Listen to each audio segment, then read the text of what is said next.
Hey.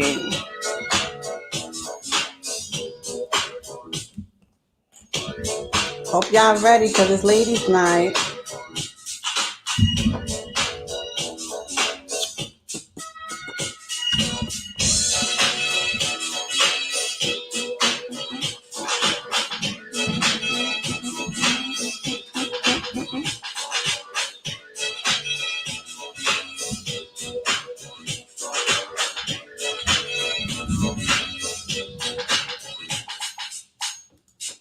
All right, what's up, everybody, and welcome to the Muzzle Is Off Podcast. I am your host, Nakia Monet. I hope y'all are feeling right. I hope y'all ready for tonight because it's ladies' night.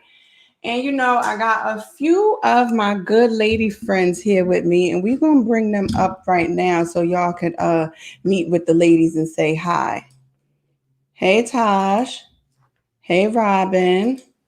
Hey, Val. Hey, Shauna. How y'all feeling? Good. How are you? Feeling all right. You know, because it's ladies' night. Yep. For sure. Every damn night. Listen here. Listen here. Beyonce said it right. She said, "Who won the world?" Girls. Okay, girls. Here. Okay. Folks, I forgot. But we still running. Okay. And we need y'all to know that. Anyway, all right, ladies. So listen, I think we have, I don't know, you know, when I be asking people to join in and stuff like that, I never really know who I'm going to ask. And I just ask people. And when I was looking at the flyer and looking at y'all, I was like, this is good. So we're going to start from the top and work our way down. Robin, introduce yourself. Tell the people about you. I am Robin A. White, RAW, Raw to the Bone. Coffee with Friends. I do podcasts or live streams Monday through Friday. I also have YouTube where I unpack my trauma and tell my business, my stories, all the pains and the joys that I've been through. And I have retail. You know, the grind. The grind is on. At all times. Yeah. That's raw. Val, introduce yourself. Hey guys, my name is Valerie. First off, I am Kanaya's mother. Come on. I am a mommy first, okay, and I do several things. I have several hats. I am a co-author and an author. I am in cahoots with a wonderful virtual radio station. I also do a bunch of retail, customization, personal items, and I'm just all around. I'm just your all-around girl, I guess, around the way type of girl. Come on. Listen, who is that? LL said I need an around the way girl. Mm-hmm. Bamboo earrings. Hey, at least two pair. Two pair. I got two pair too, okay? You got a bad attitude? And a Fendi bag. I got that too. Hello. Okay. Full Tosh, introduce. Come on here. I'm Tosh. We'll get into that. Tosh, and I wear many hats like her. I'm a mom first of 4 boys.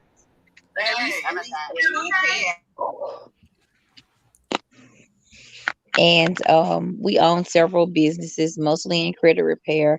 And I'm dabbing into the cannabis business a little bit. I'm your sister, and that's it. You go on with your CBD self. Hello. Come on here. Let the people keep listen. All right. Shauna. Hey. Hello, everybody. How y'all doing? My name is Shauna. That's basically who I am. What I do is what I do, which is many things. But at the end of the day, I just want everybody to know I'm just Shauna.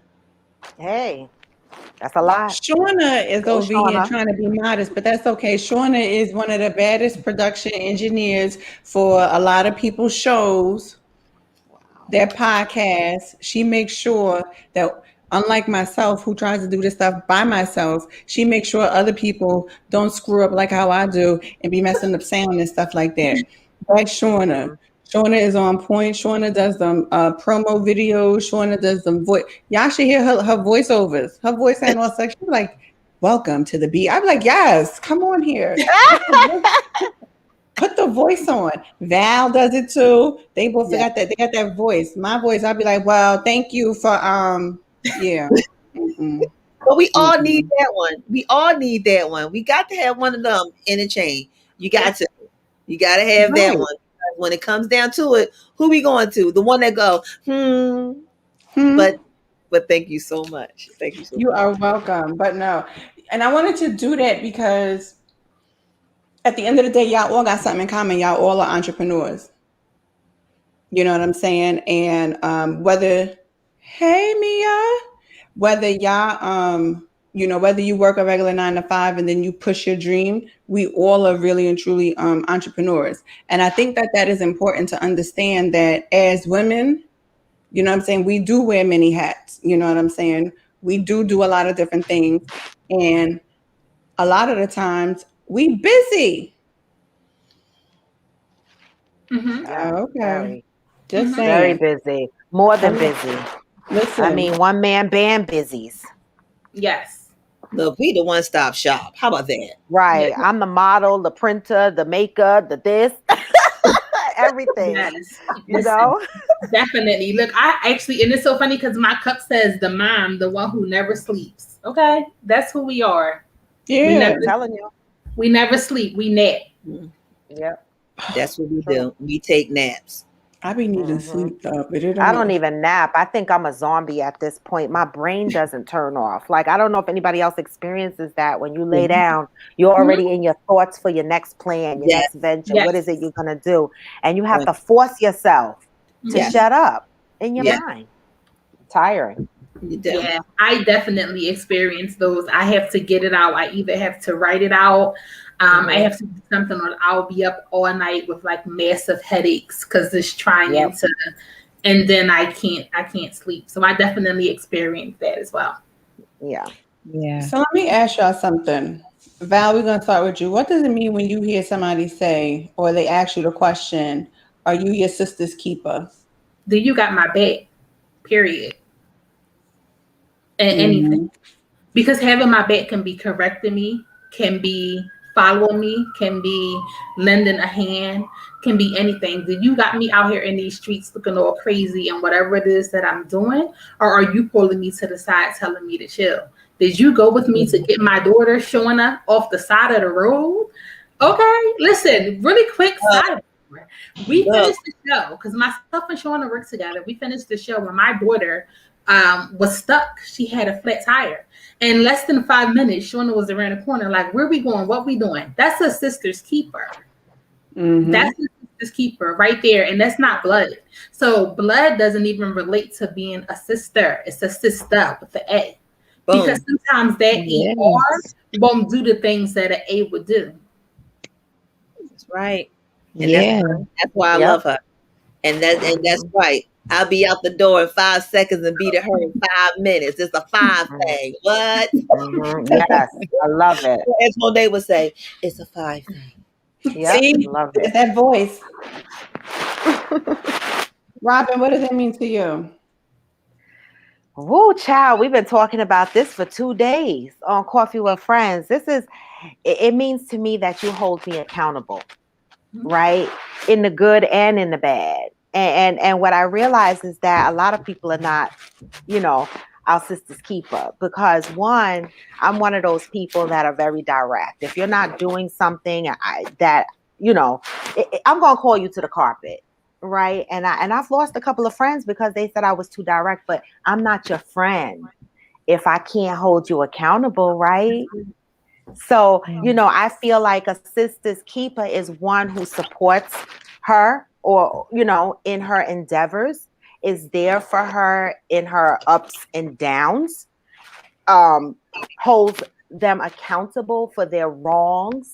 Okay. And just keeps a check on each other, right? Because we're supposed to be growing together. And if you have a sister that's drowning or doing the wrong thing and you're not elevating them, then you're not their sister. That's right. Tosh, what that mean to you?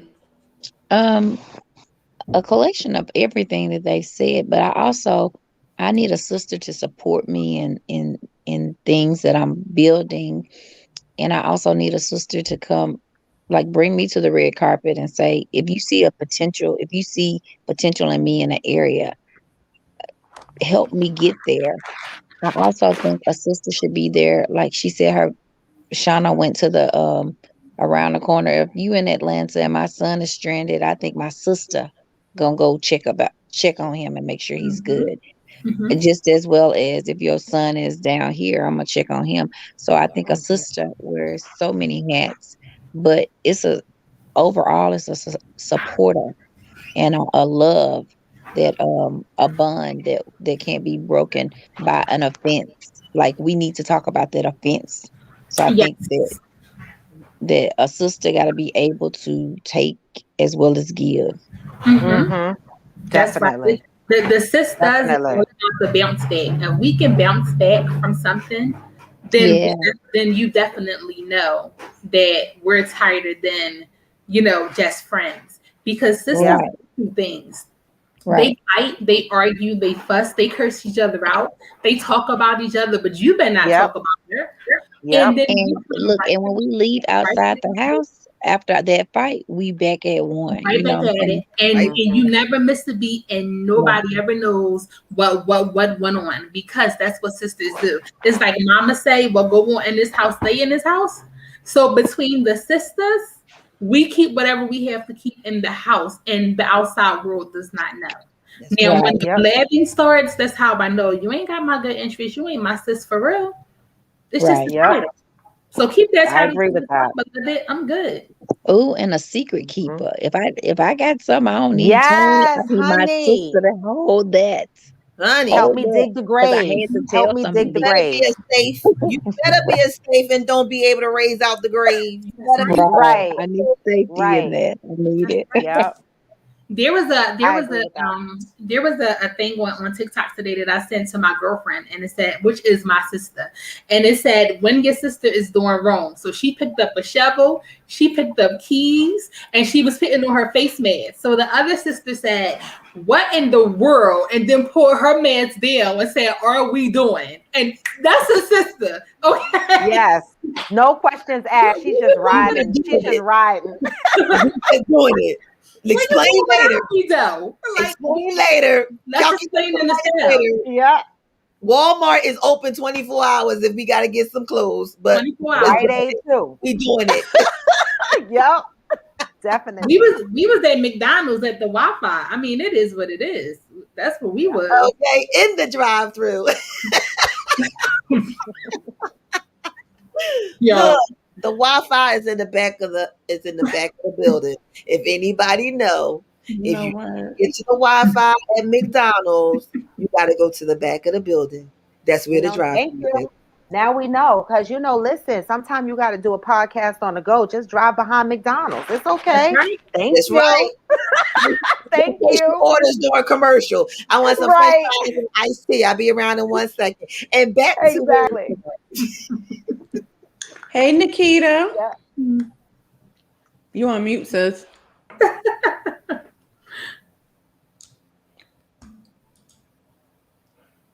You on mute. Oh, I'm sorry. I said hello, beautiful ladies. Hello. We was discussing Hello. basically the subtopic, which is, are you your sister's keeper, and what does that mean to you?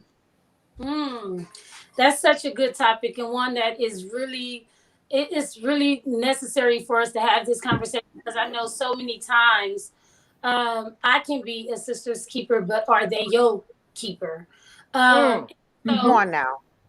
that's what I've learned with these friendships, and really covering someone. And I kind of heard what you all were saying. Recently, I had to break off a friendship because I realized that I was that person's friend and that person was not my friend, Mm. And so, I mean, what that looks like to me is, like you all were just saying, keeping secrets there for one another. If I didn't hear you all say this, but I'm going to add this. If you're going through a struggle, your struggle is my struggle. Mm-hmm.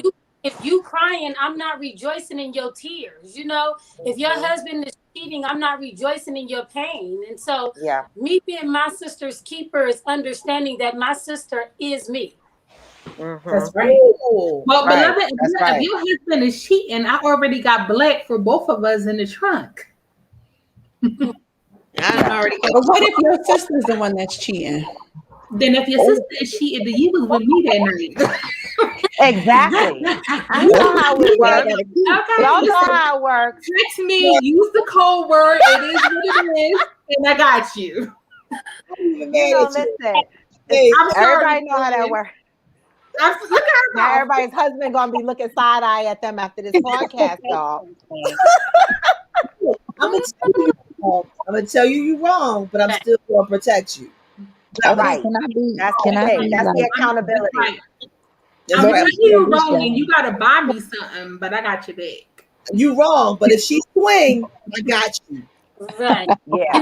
Ain't going down like that. I heard someone asked this question recently. They said that, and it was targeted to women.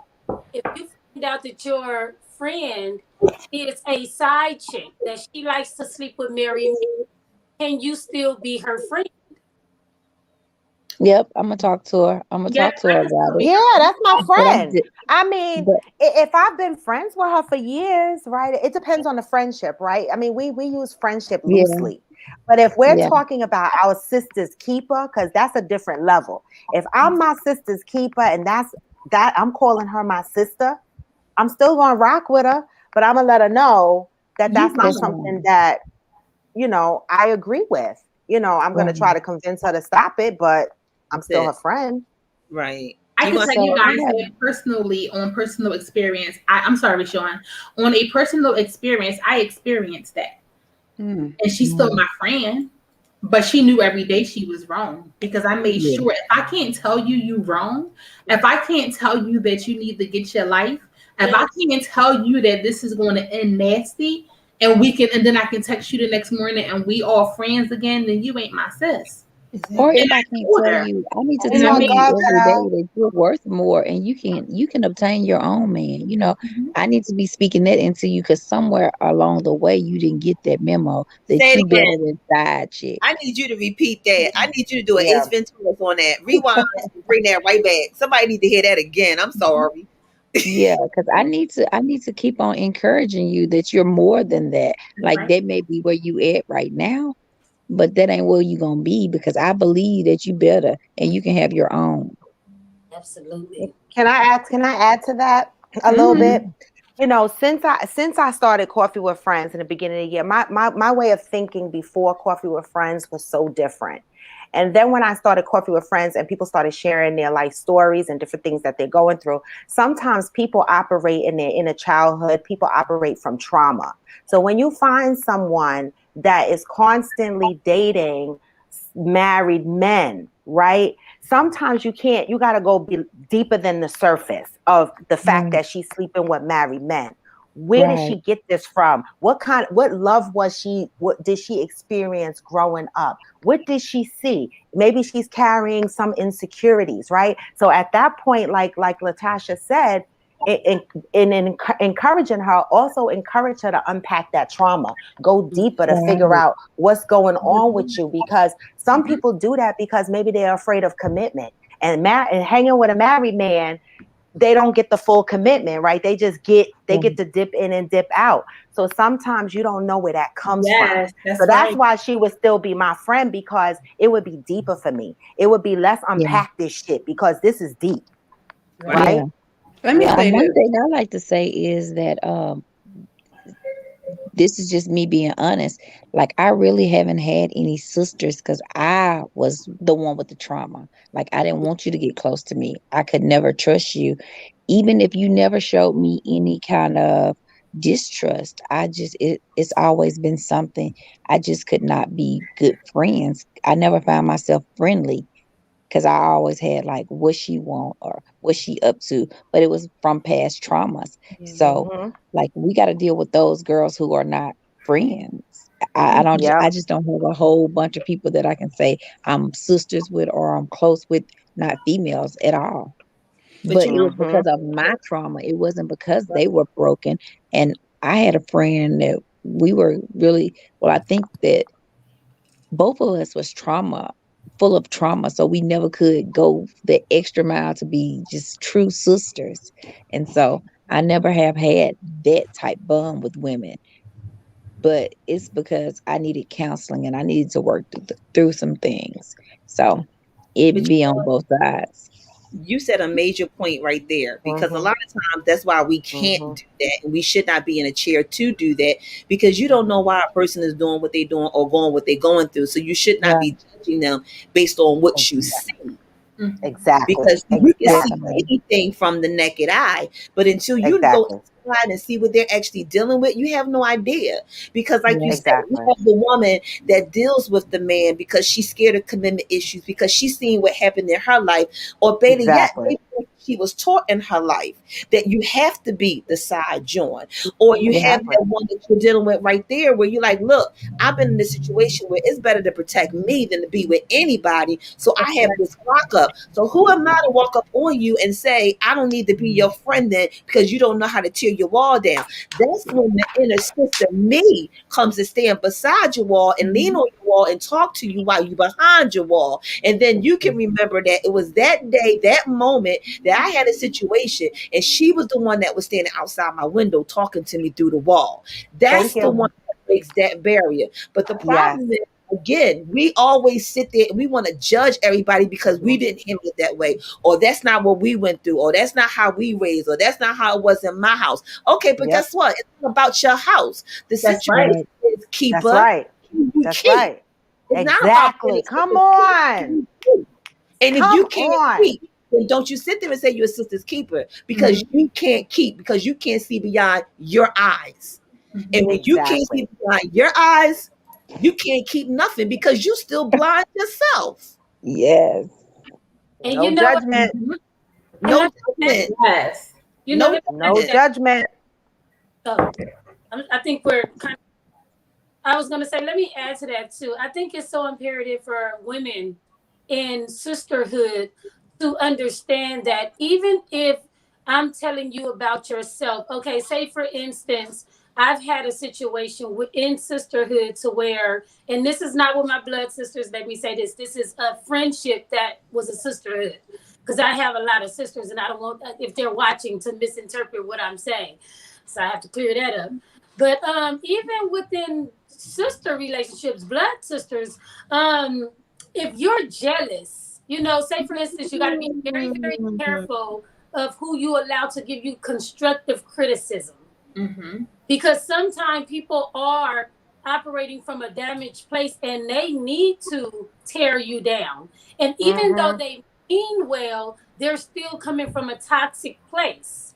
And so we have to be very careful to make sure that the people that we're allowing to correct us and pour into our spirits is coming from a pure place and not a place of, aha, I got you. Oh, Oh, Yeah. oh, Yes. I see Mm-hmm. you, Malice. Yep. you know and then also having sisters that can say, hey, I'm struggling with jealousy and envy right now, and your marriage, you getting married, or you being engaged, or you buying a new house or a new car, I feel a little way. I still love you, but I'm feeling a little envious. And a lot of times we don't talk about that as women because Mm-mm. we're shamed for being honest. yeah. You Yep. That's true. those things are very important to me in sisterhood as well. And then you got to Mm-hmm. remember, a lot of people don't even identify that that's what it is, because they don't even know themselves, Right. Right. because they've been Well, doing it so long thinking So that was long. the That's way right. to do. Yes. That's I was that's where healing that's where we need to um older mature people, we need to start with the younger girls because they haven't had that bond. I know that for me, older women never spoke into me and talked to me and told me you don't have to be envious of her. We can build you up to be your own person, to have what you want. That's a conversation that's missed. Maybe because most older people are jealous and envious and judgmental too.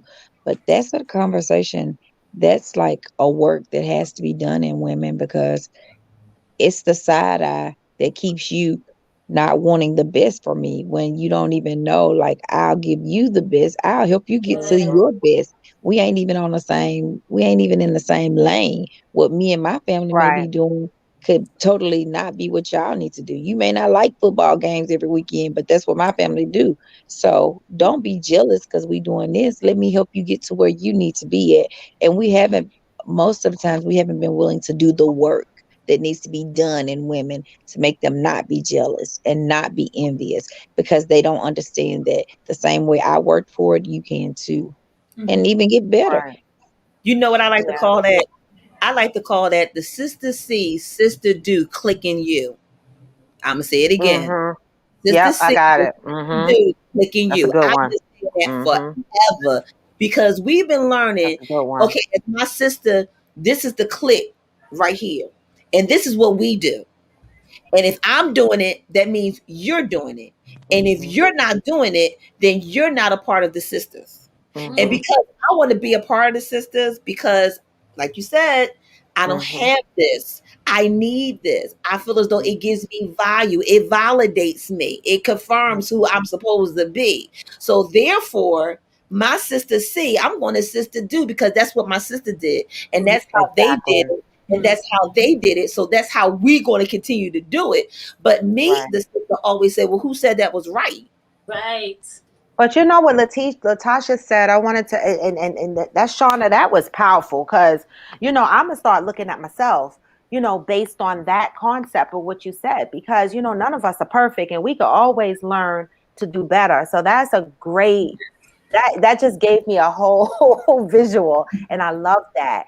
And Latasha, you mentioned that, you didn't have the experience of the older women talking to you and speaking life into you. But the other thing I learned is that even our parents and their parents operate from a place of trauma, right? That's right. And so what happens is it's like a generational curse. The trauma keeps going, So, when we sit back and we go, what happened to them? What happened to our elders? How come they didn't speak that into us? Because somebody didn't speak it into them, and somebody didn't speak it into them. And this is the things we have to recognize now. Listen, I see a lot of Black sisters creating lanes, especially with this coronavirus pandemic. And this is the time, if that we look at that and try to do better and not focus on what we didn't get, because a lot of people are operating from toxic behavior, environments, experiences. And guess what? Those toxic behaviors eventually become normal. They're not toxic to them anymore.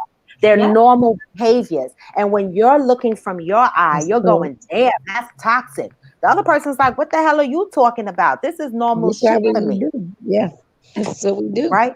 That's the trauma. Yeah, that's it.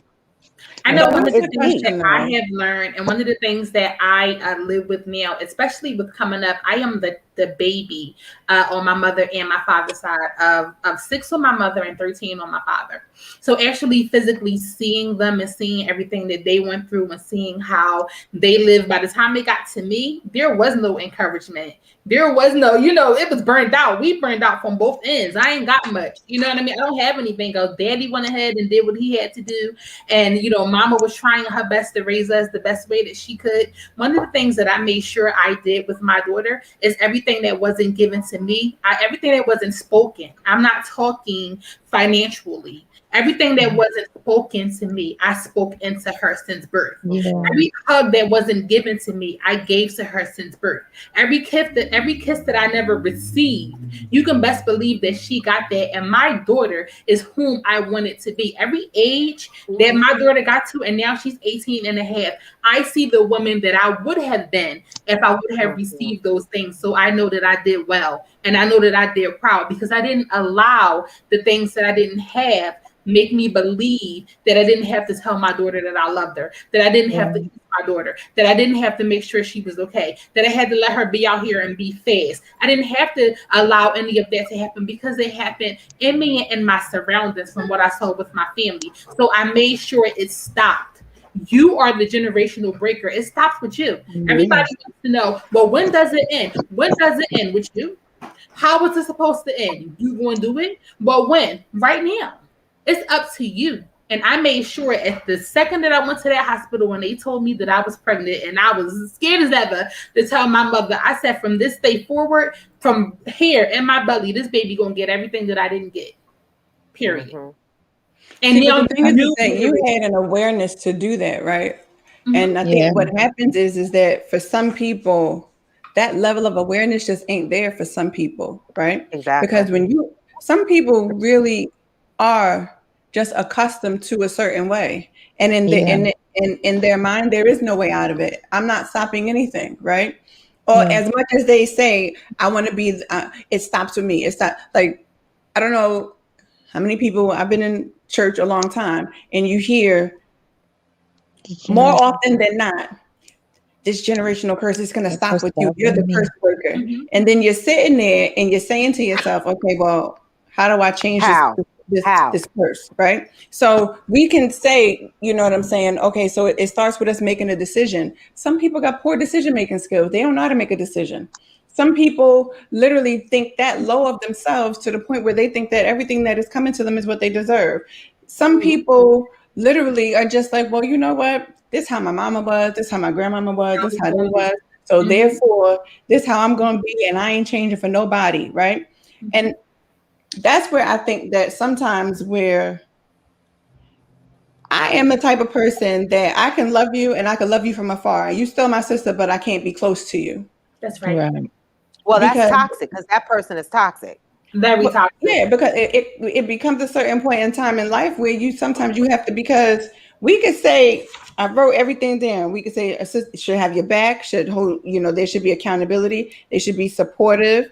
There should be a level of elevation. There should be some level of encouragement.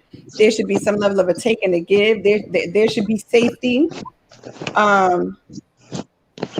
Trust. Your struggle is my struggle. All of that encompasses sisterhood, right? But then sisterhood also has another side. Yes. Sisterhood is not always positive. I was getting ready to say that. Sisterhood, you're going to fight. You're going to argue. You're going to cuss. You're going to scream. You're going to be angry. But if your relationship is really rooted in true sisterhood, none of that changes the actual bond, right? That's my sister, y'all. Exactly. I just want y'all to know. That's what Val said earlier. Right now, I'm very sensitive. Don't you make me cry, girl. You hear me? She hear you. Don't you make me cry, because she makes me cry. She's that sister.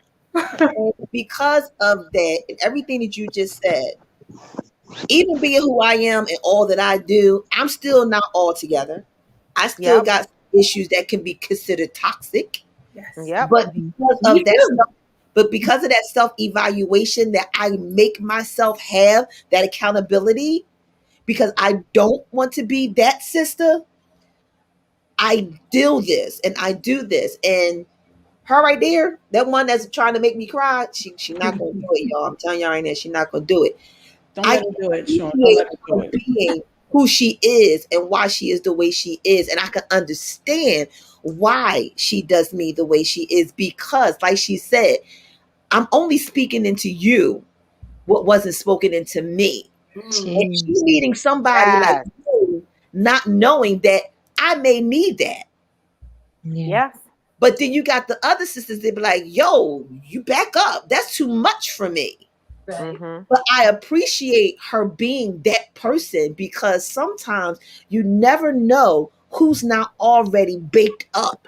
Some of us and we don't have all the ingredients that made us this beautiful cake that was worth eating. Come on, cake. Yeah.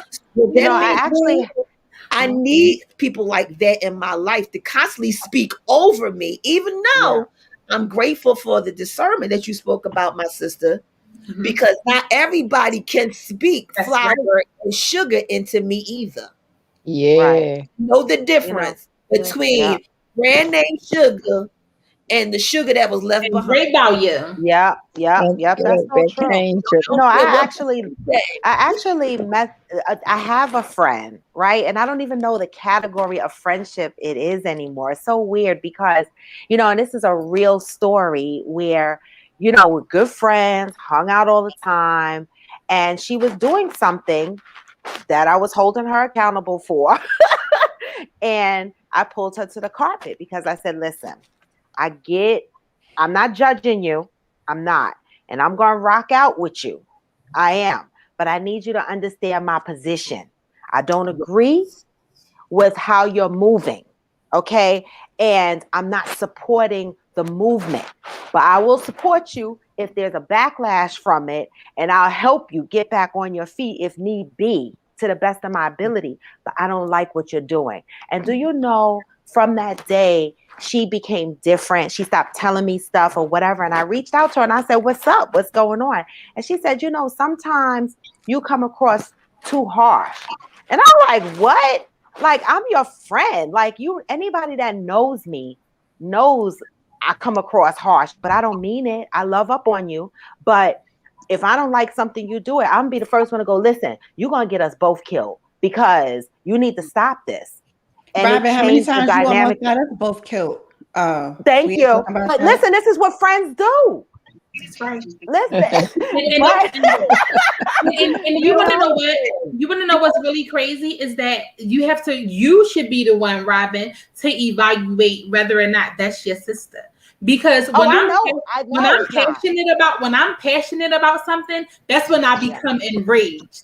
If I'm so passionate about something and I need you to hear what I'm trying to say, I'm not saying it out of a place of anger. I'm not saying it out of a place of hurt. I'm elevating because I need you to hear me. And it's only certain people that can take that and be like, okay, this is not Val Fran. This is Val. I'm trying to speak in you so you can hear me. And if we can't bounce back from the bounce back, then we ain't sisters. Yeah, don't let her call you. What? I want to. Don't you let her call you beloved. And if she call you beloved, or if she calls you your real name, and mind you, she really calls you real official name. Like, everybody calls me Shauna, but not too many people know that my mother named me Shauna. So when she be like, beloved, I'd be like, okay, I must be on the mark. And if she says Shauna, I'd be like, don't text, don't call, sit you behind in the corner somewhere, wait till she calms down and be able to talk to you later. Because right now, she's about to cut you. And she will have a problem cutting you and give you a band-aid and tell you to be on your way and say, baby, I'm so. And let's go eat. Listen, and that's how I am. But Latasha made another great point. She's the friend that I was describing is similar to Latasha, what she described. Mm-hmm.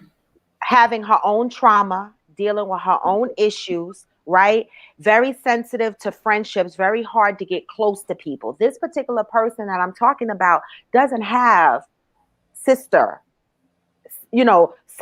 like a sister keeper, because she deals with a lot of trauma. She deals with clinical depression. She deals with stuff. So it's hard to get close to her. So our friendship was good until the accountability came in, and then it backed her up back into her shell. You know what I'm saying? And that's what I mean when I say people have trauma. And like Kia said, some people don't want to change. Yeah, right. So sometimes you gotta be like, no, because sometimes you gotta be like, fuck this, I'm out. Yeah. I can't trust myself.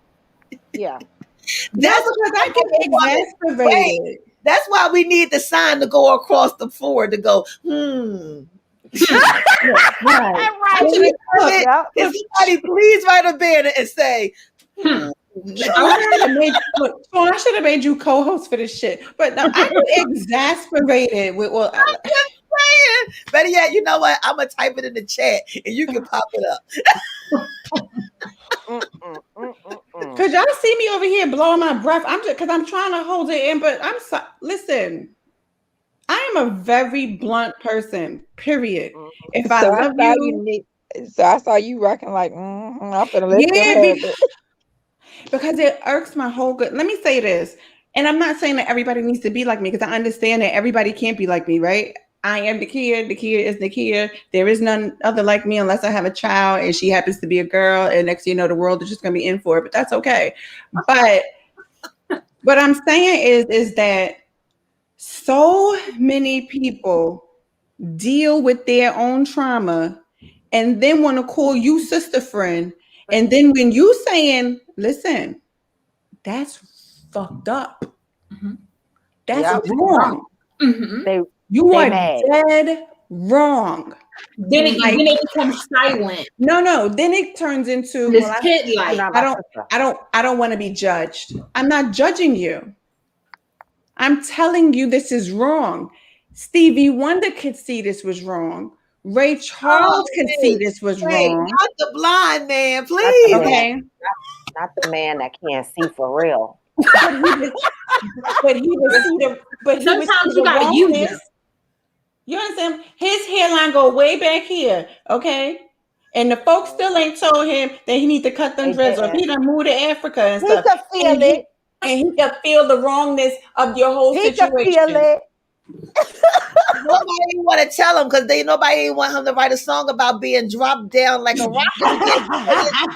Long. You want to know what? In real life, and that is real life. But honestly, people don't want to tell you because they want to keep turning a blind eye to it. Because as long as I act like I don't see it, I can't hold you accountable. And then it's not on my hands to help you fix it. And that ain't clear. Because if I see it, people don't want to help you fix it. Now I know, okay, guys, I know y'all like, what's going on? You know, this little box right here, we work together. We do a lot. So we go through a lot. We text a lot. We argue a lot. We fuss a lot. We have to say, listen, chick, you wrong, A, B, C, D, and this is why I said it. And if you don't like it, this is what it's going to be. We have to do where Shauna says, I'm just going to be quiet because, you know, I feel like I'm going to say something wrong. And then she say, but wow, I'm talking and you going to listen. And then guess what? An hour later, because that's my sister. You have to learn. When you have to let them beat you until it bleeds. If not, we not going to grow. We check each other plenty of times. Nobody would never know. Nobody would never know. And that's the only way that we can grow. It's so many issues and so many problems that I have, that me personally, no matter how much I pour into people, no matter how much I love on you, I love you, friend, we here to the end. There is things that come up out of me. And Shauna poured plenty of those things up in conversation with us, talking to her saying, well, listen, well, let me call you. Wait a minute. This is what she do. Hey, Val, you got a minute? Well, firstly means I'm about to check you. Or when you first contract and tell her she can't break the contract. And then I'm under a certain contract. But honestly, but seriously, you cannot be your sister's keeper if you can't let them call you while you at work and say, firstly, let me check you. And let me tell you, this is not what I mean. And let me tell you, while I'm at work, listening to her on the phone saying, and then it's okay, I love you. And then an hour later, we're talking because we need that. If you don't pull your Band-Aid, sometimes we got to pull those Band-Aids off because underneath and cleanse. It need to be cleaned. And you're going to get infected. And you're going to get infected. And then make sure you bring a turkey dinner from South when you come and make sure that there's no infections on the Band-Aid. Yes, and you need that. And I've grown so much in so many different areas and points where I thought that I was fine and I was okay because of the people that I have around me. And if you ain't got those people around you, that's going to make you grow. That's going to make you think. That's going to make you hit the delete button before you hit send. You're around the wrong friends. That's right. You're around the wrong sister circle. And if I can add to this, ladies, is one of the things that I found out in my sisterhood that I had, because I've only had that one, and we were friends for over 20 years. And I had to really cut the umbilical cord because it had gotten so toxic, because I have to say both of us were not addressing things when things, were said, out of a negative space or disrespectfully or anything like that. So we wouldn't address it. And once we finally addressed it 20 years later, things that you said that made me feel uncomfortable, at that point, the sisterhood was over. So it's so important for us in the beginning to learn how to communicate effectively as sisters when that friendship first starts. And it's so amazing because we can talk about healthy communication and everything through, a man and a woman, but in friendships as well, it's so imperative for us to have a healthy communication with one another so things won't hit a boiling point like that. Well, I just put in a comment, I said, relationships should pour. Which means that they should provide, they should offer, they should uplift, and they should restore. If there's no pour, then that means it's just a drip. So that means that it is draining. There's something that's being rejected. There's something that's impaired, and it's poisonous. And I think that if we begin to look at relationships as a whole, Yes. as a pour, someone, you're pouring out of yourself, they're pouring out of themselves. Therefore, we all are pouring, and we got this good pour.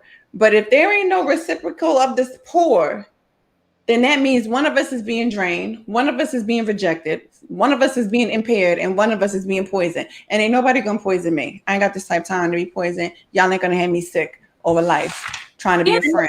I know that's right. I definitely understand that. And Nikita, I just wanted to kind of sort of comment on what it was that that you stated. You know, sometimes the blow up is still healthy in a relationship, depending on where it's coming from.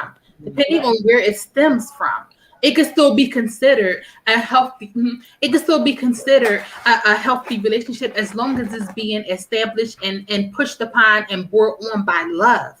It becomes unhealthy when the words are being spoken in hatred. Because believe it or not, whether it's an A or an ER, sometimes the love is not there. Like I said in the beginning, so a ER relationship can be unhealthy. I have an unhealthy relationship with the ER, but I have the best relationship with the A. You know what I mean? So, but I believe that the hate started to manifest when you didn't address certain little things. And so, yes, I do believe that. I mean, for some people, for me, I honestly don't want too many blow-ups. You know, I don't want too many blow-ups with a man, and I sure don't want too many blow-ups with a woman. Me either, girl. So, I mean, I for me personally, I don't have time for that. But I do believe they are healthy.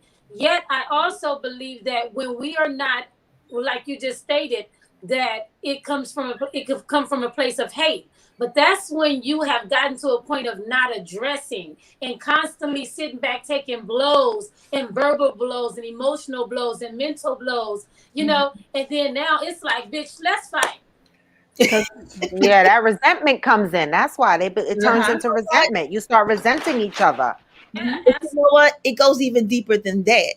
And when we really look at it, it goes to the fact that you really must didn't know me, or I really must didn't know you. Yes.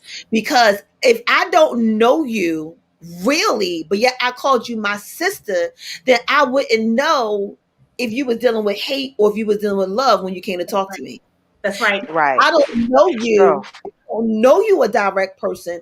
I'm not going to take that in a positive way. I'm going to take it as you like everybody else banging me on my head. Right. Or you want me to be accountable. So, and right now you go to being a victim. Right. That's a good one. If you don't know me, I don't know you. You don't know me. So I don't know that you throwing your hands up, or I don't know that when you directly coming and calling me accountable, that you really saying, yo, check yourself. Yeah. Because not only are you a part of you messing you up, I'm a part of you and you messing me up too, because I love you enough to tell you, you ain't got to be like this. That's but right. don't nobody want to come out and have that conversation. I have Oh, Saying, I have it all the time, but people don't want to I know you receive it. for 20 years. We've been together. Look, let me tell you something. I knew a woman for, all right, so I'll be 50 at the end of this year. We both of us be 50 at the end of this year. I know, 50, right? Right. But I'm 54. Listen, I pass you. Don't we look good? But I know her since she was 3. We known each other since we were 3. And it wasn't until we was about 42 until we really realized that we didn't know each other. All that time. From 3 to 42, because we was going along to get along, and because it fit and because it felt right, that's where we stayed. And because we thought that's what we were supposed to do, how we were supposed to act. Like you said, it's okay to blow up. We can blow up all day. But if I don't understand your blow up, the real volcano going to hit, and that's going to end everything. But if we had the conversation and I really know who you are, then I can say, you know what? She didn't mean that. When you know the truth is good. when I know the place that it's coming from, I'm able to eat it. Some people just don't want to eat. They don't want to hear it. Nope. That's right. Some people, like I went through a situation like that, and guess what, Nikki? And it might be because I'm a Capricorn and really don't care. See this other side, Nikita. It's okay. It's okay, Nikita. It's okay. Robin's a Capricorn too. This is why her and I get along so well. But you know what? It's okay, and I think that's the because all jokes aside, because I don't care, right? And I care enough to want to help you, but when I don't care is whether you want to receive the help or not. Because if I care more about you wanting to receive help after you crying out for help, but you don't like how the help is coming, I don't care at that point. Because at that point, you're on your own. And whatever comes to you, you're going to have to deal with that head on, head first, whichever way it hits. Because my job, I already warned you. I already told you. See, unlike some of my friends that just watched me crash and burn, I don't believe in watching my friends crash and burn, right? That's right, because we sisters. So I'm not going to watch you. I ain't going to see you hit that wall. But some people, sisters, let's keep it honest. Sometimes you can have these amazing relationships with women, but there is an underlying hint of jealousy there. Baby. So it's not about being corrected. It's about you correcting me. You better say that, girl. Listen, gave me a hot flash. Right. You gave me a damn hot flash. Shit, I felt like I was flashing and I'm not. Go ahead, Nikita. Come on now. That's word right there. And can I piggyback off of what you just That's word right there. And then some of them feel as though I learned it, you learned it the hard way too. Right. And you know, with the sisterhood that I had, they could tell me about this coach that would talk to them and that coach that would talk to them, but don't let this coach talk to them because it was me that it was coming from. And since that person had such envy in her heart, she didn't want it coming from me. So, I mean, like Nakia say, some people just don't want to eat, and some people don't want to eat from your spoon. Listen, I was getting ready to say it's all about the spoon that it's coming from. So I definitely get it. We can all say the same exact thing. We can all say the same exact thing. But if they don't like Robin, when she talked, it's like it doesn't matter. It doesn't. They're blocking it from all angles. You know why? Because some people can't take it directly. Some people just can't take a direct hit. Some people need some sugar, and they don't understand. It don't come with sugar. I can't go around the corner to get down. I'm not going all the way around the corner to get right across the street. I'm just going to get across the street. I'm just going across the street. But let me ask you a question. All of you ladies are entrepreneurs, right? So when you started your business, right? Because this is another phase of my life, right? You know, I do these multiple streams of incomes. But when you start your business and you start flowing through your business, do you unpack your friendships at that time? Because I noticed that when I started my business, right? Because we're our sister's keeper, right? Support in business is free a lot of times, right? You just word of mouth, promoting, whatever the case may be. You know, shit. I start my business.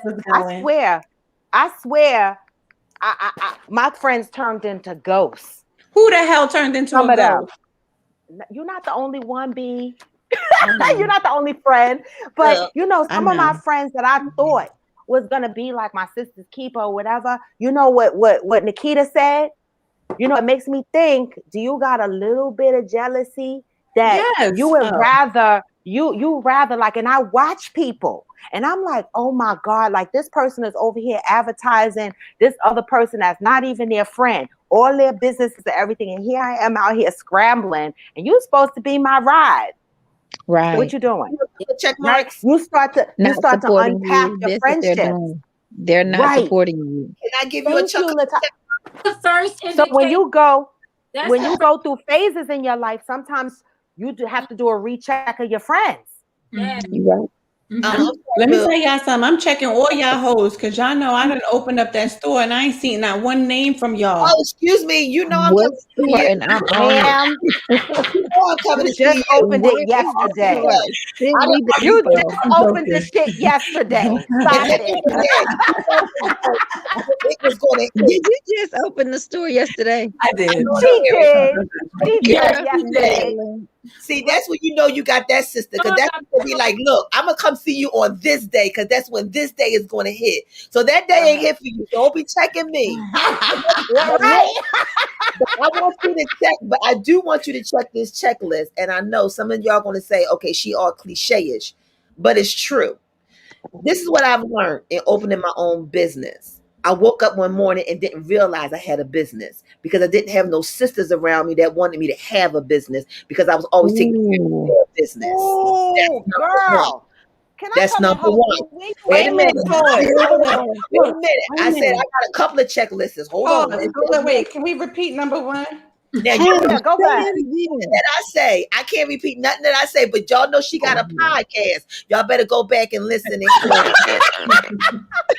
Like I said, when I first started my business, I woke up and realized I had a business because I didn't have no sisters around me that was telling me I had one, because I was too busy running and doing for their business. Ooh. That's number one.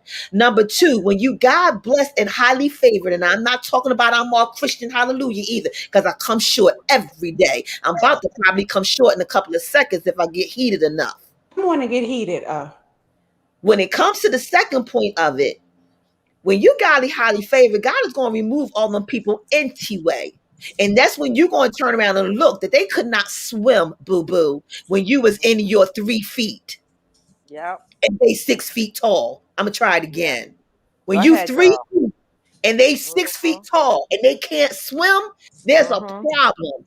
There was a reason why God didn't allow them to follow you in the first place, because they was going to drown you. Oh, Nobody no. want to see you get no better when they ain't doing Yeah. better, or better yet, because they're only using you to look better. That's So I right. want you to check your checklist and realize everybody that you was following, where were they? And did they feel as though they should have been above you, and that's why they won't help you? Or Yes. Come on, girl.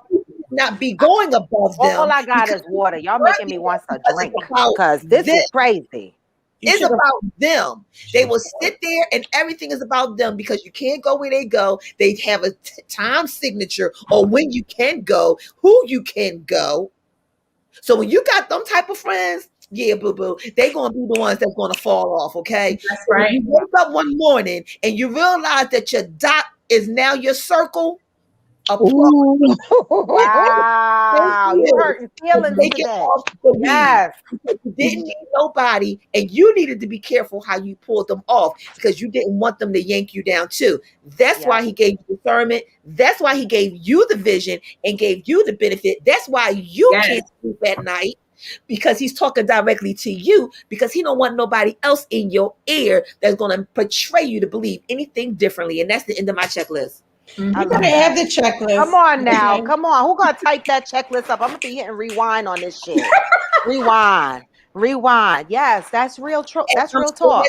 That's that deep seed that you're talking about. Yeah. Yeah. That person that needed to be, because they couldn't be in their life. That was the one that didn't have nobody, because everybody was taken away from them. And I'm not shading or throwing no shade on that sister, because that's a deep-rooted problem that has never been planted in the correct dirt. Right. And Like I when she said, was trauma. and when she was putting that correct dirt, it was uncomfortable, because it was better to do wrong than it was to do right. Right. That's right. Yes, that's a case for a lot of So people. she went back and Yes. said, I'd rather live this life, and that's why I'm not going to take accountability, because it was safer and sweeter this way. It's hard to do the right thing. It's very hard to do the right thing. Because you got people that's going Every to day. betray you. You got people that's going to knife you. You got people that's going to snake you. And they're going to Yeah. play you on every play except the A-B side. I wish y'all hoes would try me in this season. Mm-hmm. Because of this one right there above me and my sister Sarita, who's listening in, She that's is.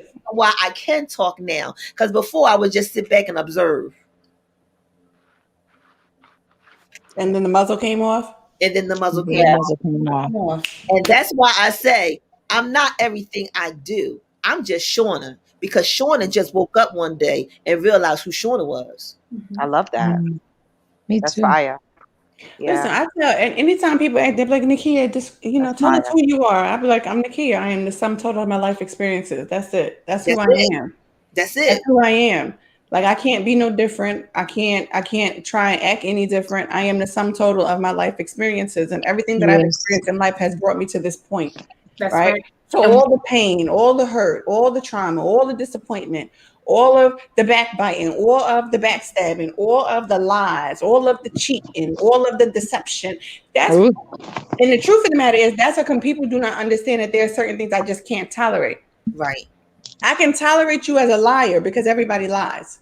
Yeah. But I can't tolerate you as a deceiver because that to me is the root of evil. So Yes. if you operate in deception, to me, you are an evil person. So therefore, I can't tolerate deception because deception means that you're trying to alter my reality. Or you're trying to alter the reality of others around you. So I can't rock. See, that I am different. I don't rock with deceptive people. I can't rock with you because the only thing I really want to do is fight you. So therefore, I got to distance myself from you because you're really trying to alter some things that is just not real. I can't deal with that. You understand what I'm saying? Mm-hmm. So that's how I am. And I find that a lot of times when we are sisters with people, you know what I'm saying? And there are some people that literally operate under a spirit of deception until they decide to become free. When you become free, I rock with you. But until then, no, I'm not rocking with you. I'm sorry. I'm going to tell you you're deceptive. I'm going to tell you you are like the epitome of a liar, male or female. I don't deal with men that are deceptive, and I don't deal with women that are deceptive. I can't deal with none of that stuff. I don't have the stomach for it. You know what I'm saying? That's why I said there are some people that you literally would have to, Yep. But I gotta shake you. But you know what you also got to do, boo? This is the good one. Oh, yeah, this one is a good one. How about Shorter? What is it? You got to thank them because they put us at this very moment that we can have this conversation. That's right. Need the help that people really need because people rather see you than to read one. Mm-hmm. So if you want to be that mentor, you want to be that miracle, that testimony, that example of what a real sister look like and what a real sister keeper look like and what a beginning and not finished product, but still in product look like, you thank those people because they are the ones that made us get to where we are to sit there and say, absolutely, what you tried to do didn't happen. That's right. It was. Absolutely.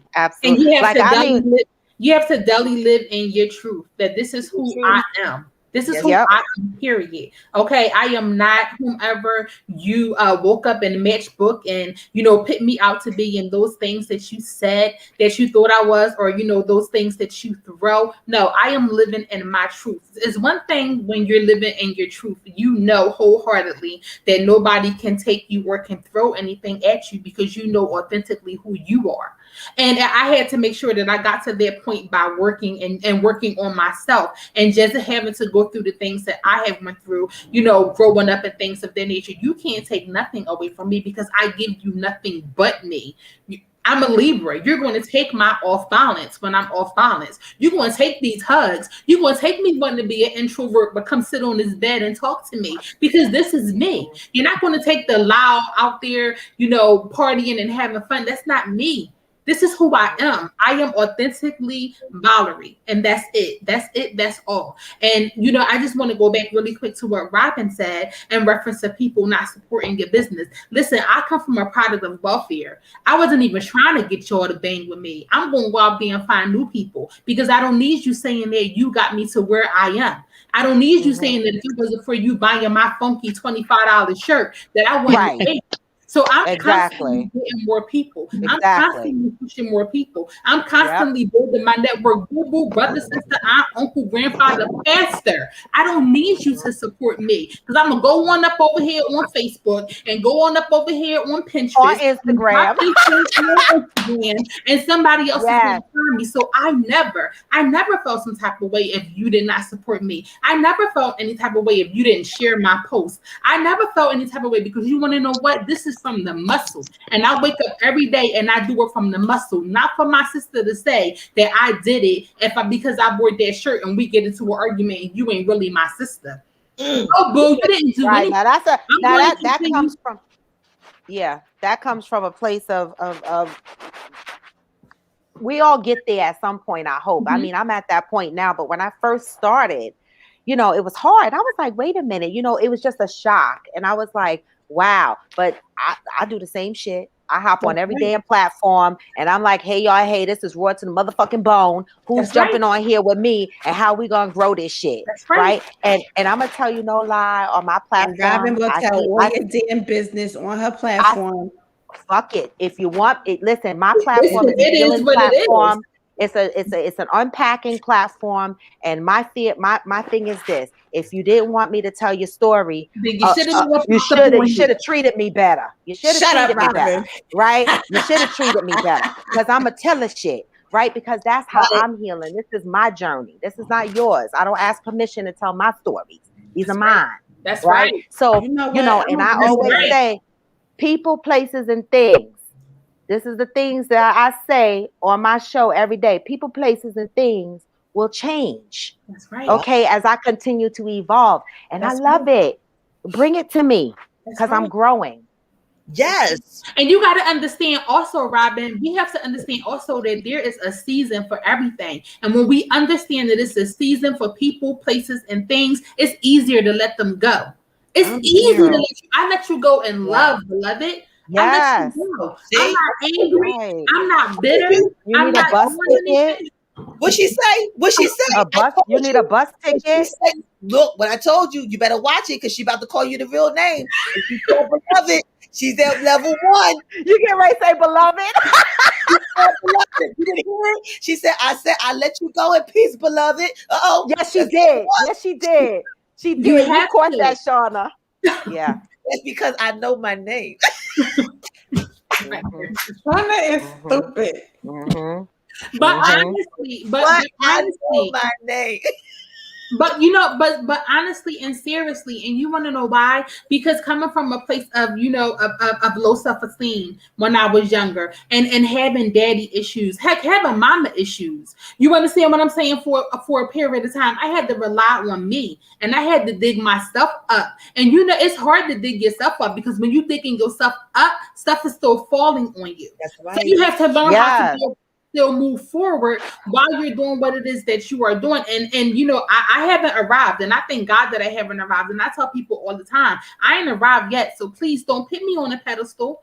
I ain't arriving. Every day I'm still learning. Every day I'm still pushing, but I'm pushing for me. I ain't pushing for Kanaya. I'm Kanaya's mama, but I ain't pushing for her. I ain't pushing for Shauna. Shauna, I love you. I ain't pushing for the production. I ain't pushing for these sales that's going to pop up off of Facebook. Heck, I'm not even pushing for my podcast. I'm pushing for me because I need to be whole. And when you live in truth, and when you know that you need to be whole, these people can't get to you. I let too many people get to me to tell me who I should have been because I didn't know who I was. So once I found out who I was, it ain't nothing you can tell me about Valerie. Right. Nothing you can tell me about who I am and who I am deemed to be and who I am destined to be. And screw you, ERA, sister, screw you. I'm living in my truth, and you cannot take that away from me. That's right. And you know what? When you in your truth, and when you know who you are, that's it. And that's the only R you really need to be worried about. Like she said, the ER and the A, either way, one of them one day is going to go away. One of them. Yeah. But when they do, it's going to be left with who is in the room? You. That's right. But you got to know about you. At the end of the day, my sister, if you don't remember nothing else I say today, my sisters and my brothers that are watching, at the end of the day, it got to start with you. Because you can't push nothing or be no benefit factor for nobody when you messed up. Exactly. Because all you're going to do is contain it, taint it, and corrupt it. That's right. Get you straight. You can't push me if you're not pushed right. That's right. You're going to push me into the same direction you're going, and that's into a exactly. They're going to push you down. They're going to push your ass down. I use enough aloe vera for burn marks that I created on my own. I don't need no more. None. I don't need nobody bringing me none. But what I do need is I need to know who I am and tell my story. Because in telling your story, you help someone else. So I applaud you, Robin. Keep telling your story. Somebody again. I'ma tell it. And I tell my own story. Oh, she's gonna tell it. I'm going to tell it. I mean, I'm not perfect. I've done my things. You know, I remember when someone tried to use something negative that I did in my life against me. And I'm very public, you know, because I feel like you can't tell on me because I'm going to tell on myself. And so this person said to me in an argument, well, shit, you used to sleep with a married man. I said, you know what? You're right. No, you're right. So I went on and told my story on social media. I said, listen, let me take this power right away from. Yes, they did. Let me take this power from you right away. That's one story. Yes, I beat you to the punch. You think you got that over my head? Okay, let me get on this live real quick. Yep, in my past life, but I'm not her no more. This is what I did. Listen, this is what I did. Like turn to her and I want to just like choke her out. And that's what they can't do. Telling like my story. And guess what? And that's why they can't deal because you are telling the truth. Facts. So nobody want to hear the truth. They want to be able to hold you accountable. I'm gonna take that whole weapon from you. That's what, right. You trying to point the weapon at me? That's right. I'm a point. I take it from you. De-arm your ass. Listen. Disarm. That's right. Because and you're gonna know what the problem is. Yes, they can't deal. Sean, we just went through this, right? Y'all, we literally just went through this because of my past. Because I'm trying to be held back to where I was 13, 14 years ago. How can you hold me? Do it. Listen, no, not even that. My whole thing is, how can you hold me in something that happened 13, 14 years ago? I've accomplished so much. So you turn the blind eye to everything just to try to keep me in their box. But because I know who I am, you're right. I did it, but I ain't doing it again. I ain't doing it no more. So you live there. You get healed from it because I'm done. I'm healed from it. I moved away from it. It is what it is. Right. You can't hold somebody that's not in quicksand. No, and that's what I posted that something to that effect. Also, Kia, you probably saw it where I posted, and it was around that same time. I said purgatory. When motherfuckers try to keep you on that purgatory wall by throwing some old shit at you and just have you in this limbo state. Take that power from them and tell your own shit. Because can't nobody hurt you. If you're religious, then you pray. And you know that the God is all seeing. So you know what? Any human being that's walking around here can't do shit to me. So what the fuck? I slept with a married man. Now what? What's gonna do? What's gonna happen? I'm not perfect. Listen, I got something for both of y'all. And y'all ladies can tell me if I'm lying. Because if I'm lying, I'm going to go ahead and cut the camera off now. But listen, you know why all that had to happen, right? What, the exposure? So what had happened was, yes. See, what had happened was, what was supposed to happen for bad turned out for good. That's right. Why it turned out for good. Because see, what happened was, what was y'all did? See, what was supposed to happen was y'all was supposed to get stoned. And because y'all didn't get stoned and y'all showed them that people can be transformed and people can change and this is what it looks like, you just stopped them from trying to show you or anybody else that you're not who you claim to be. So what they just basically did was turned it around on themselves. That's right, because you bitter. Because you still stuck in your little snip, and I'm being nice. You bitter, and because you still holding on, because you can't let go, and because you don't want nobody. So the ordained evil was supposed to set you up, but it ain't nothing like having a good guy set up, as Kia was saying, the good guy to set you up. I love being set up. It gives me all the energy and the fire in the world. Not only did that, you just helped somebody that where you were. That's you true. Just helped somebody from where you were. That's right. You was, and you should die on that street. Somebody heard your story, and now they realize they need to move.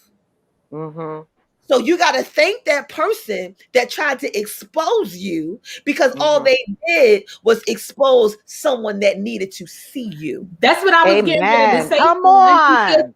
That's what I was getting ready to say, because in the midst of exposure, in the midst of you thinking that you exposed me, you just opened it up for now people to watch me, to see how I move, to know that I move differently, so can they. But you, not only did you do that, you also showed everybody else that you still in that same spot and that you can't be moved. So now they can't trust anything that come out of your mouth, because you haven't gotten to a point of growth, because you're still in that area. So thank you for exposing. So I thank the person that exposed me. Look at her face. Are you saying, friend? Yep. Thank you. Thank you for exposing me. You gave me a story for the next day. Thank you. You helping my business. Anything else you want to remind me of that I could tell that I might have forgot? And guess what? Listen, yes. And after all of it is said and done, and you check and you scroll, because I know you watching, you ain't gonna see no signs of you, because it ain't even that deep. I'm past it, boo. You still living there. Yep. I'm on to the next accomplishment. And you know what you're going to receive instead? You know what all of y'all going to receive instead? Y'all all going to receive the thank you letter. The thank you of, I'm glad you said what you said, because I used to be what you was doing. But because I see what you became, or better, I ask you, what did you do? How did you get out of it? That's right. That's true. So again, that's why, believe it or not, when, like I said, I love that scripture. What was meant for bad works for good. Anything that bad I sit there and I wait. I'm like, God, I know you about to spin it. You about to spin it. So let me just wait. Yep. Wow. Because what Hammond said, what Fred Hammond said, I'm sorry, y'all. Church comes in the building with me every now and then. Fred Hammond said, I am dropping F-bombs. I feel bad. That's what he said. Turn it around. It's going to work in your favor. That's what he said. You know what? I'm going to need y'all to sing that on the right. In spite of all the dirt you threw on me. Guess what? All that dirt you threw on me, from the word, and Listen, remember dirt grows flowers, okay? Dirt grows some vegetables. Keep fertilizing me. Fertilize me, baby. Okay? Throw all the dirt on me. And I'm going to keep growing, all right? Throw that damn dirt on me. And you want to know what else? While it's being thrown on you and while you still growing, you have to have those sisters around you. One that says it's okay, you keep doing what it is that you're doing, and you don't even let them come to you. And then another sister that's in the audience, Rita, who's always with it. She was like, "Oh, wait, what?" So you got to have balance, right? You got the one that's like, okay, you got the one that's ready to put on the all black, and you got the one that's like, wait a minute, we just gonna sit and we just gonna wait. And that is how you know that you have sisters, and it does not take years for you to get there. I just met these ladies in October. Yep. So a time frame is not based on how long you've known somebody, because I've been friends with people for 13, 14 years and they're not even in my life anymore. Yeah. Look, well, Nikita, she's gone, but she just said that she had a friend for 20 years. Yep. That's no longer, right? So no longer. It happens. The time frame is I have not to jump, ladies. I don't want to be rude, but I have to jump. I have to run outside of my house, but this was beautiful, and I love meeting you ladies, Latasha, Shauna, and Val. It's a pleasure to meet you. We have to come over to coffee and conversation, definitely. Yeah, coffee with friends. It's Monday through Friday. I moved it from Facebook. I go live Monday through Friday on Instagram at 8:00 a.m. and we're normally on for an hour, and I bring in real topic trauma. Sometimes we cry real tears. And sometimes, a lot of times we're laughing, but it's real. People are on there talking about their real journeys. And sometimes I bring people on the camera. It's a journey, and I love it. So Monday through Friday on Instagram Live. Join me. Definitely. See you there. Have a great night. Find me. Where? Look, they know how to find me. Just find me. I'll get all the information from Kia, right? And she'll just tell me who to follow. All right. Bye, Robin. Good night, ladies. But thank you. You're welcome. So let me just say, friend, I don't think I was paying attention to what the topic was going to be about. I was just like, oh, a friend asked me to come on and do this podcast with her, and I love talking to her, and we're just going to have fun. But I honestly want to thank you ladies, each and every one of you guys that is on this platform, because this right here is so needed. And one of the things that people hate is they hate to see Black women able to come together and say something other than bitching and hoeing. So I thank you guys for being your authentic self. I think that you're all absolutely awesome. And it was just a pleasure to be on this platform tonight. So that's all I got. Yes, thank you so much, Monet. Because I think I'm the only one who called you Monet. You are. It's okay. But you know who calling you if you're in the crowd. If you're in the crowd, Like Monet. they're like, "That's Monet calling me." And you know, it's so much love. It's so much love in the room, and it's so much love behind me calling her that, because I didn't even, when I first met you, you came on the show, and I wasn't even on the screen. I was doing what I do, engineer, and you started talking to me, and I went into the back chat, and I was like, if you don't stop talking to me like you know me, and I was like, cut it out, and she was like, She hadn't even seen my face yet. And she's the real deal. And the fact that you even brought us all together to have this conversation is phenomenal, because it needs to be heard, and it needs to know that there are some sisters out here that are real true sister keepers, and sisters that are willing to not only be kept, but sisters who actually keep. And it doesn't mean we're just sisters who keep secrets. That's not what my secret. That's not what that's all about. We, like me and Val, we're like the sister that if you happen to fall into the ditch, if we can't get you out of the ditch, we're gonna stand over top of that hole that you in. So ain't nobody else coming up in there doing nothing crazy. And we're gonna help you get out. We're gonna tell you what to do to get out. Or better yet, we might even jump in there with you. Because we do that. That's what we do. That's what real people do. And that's what real love is about. You know, you can't, but in knowing that, know also that there are some people, like I said, that don't want to be kept. And when they don't want to be kept because they don't understand the keeping that you're trying to do for them, okay, they're not ready, as my pastor would say. They ain't ready. One day they may be. But you just keep doing what you're doing and keep being who you be. That's period. Right. Period. My sister in the corner over there, Nikita. Nikita. I be your sister. And my Natasha, I'll stand right against that wall and I'll talk to you. I'm up all night. I don't go to sleep. I work million hours. She don't go to sleep. I appreciate that. Yeah. Look, I'm on the wall every day. I'll be on the wall. I might snooze a little bit, but I'm gonna wake right up and be right on what you said. I promise. Right. It's crazy, but it's true.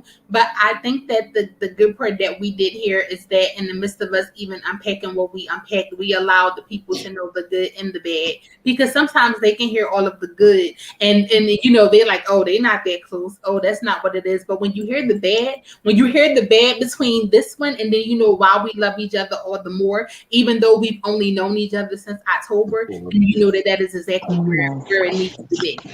Because I promise y'all, there's moments that I done pulled my hair out. I done slammed the phone. I done threw the phone. Y'all know y'all can't slam no smartphone these days. I don't know how she do it. You gotta hit it hard. But how do you slam a smartphone? You gotta hit it hard. Well, let me ask you a question, and I'm gonna ask you an honest question. Look, Monet, like what? But seriously, she did. She tried to slam a smartphone, y'all. She tried to slam a smartphone. But guess what? I'm still here, and I still love her. And y'all better not try to slam a smartphone in her ear. She can act like she don't love me all she want. All I gotta do is go to South and get a turkey dinner. She'll forgive me.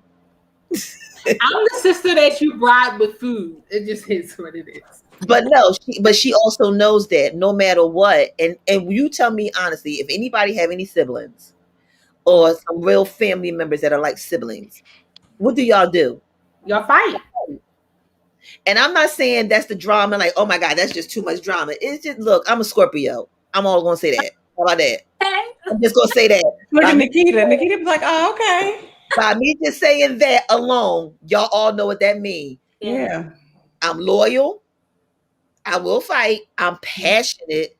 I'm dedicated. and I can get that sting, that the other side of the sting. Oh, okay. Just making sure you're gonna be honest. Oh. Well, I'm keeping it real. When you look up Scorpio, trust me, my picture is right beside it, going like this. I'm just being real with you. And But when you know that, and when you understand that, you know how to move with people. But when you know how they are. But that's truth be told, one of my questions literally was because I believe that people need to know their love language. Yeah. What is your love language? And that's with any relationship, you should know your love language. You should know how do you communicate love with people, period. Mm-hmm. You know what I'm saying? What is your apology language? How do you communicate the apology? Right. What to you is an acceptable form of an apology? Are you a person that requires someone to take accountability and to understand what they did was wrong? Are you a like there's so many different, not so many, but there's different apology languages that people need to understand. What do you do? What do you require for a person? You know what I'm saying? And I think that and what do you give as well? Yeah. Like, how do you, so you can teach the person. I'm a Libra.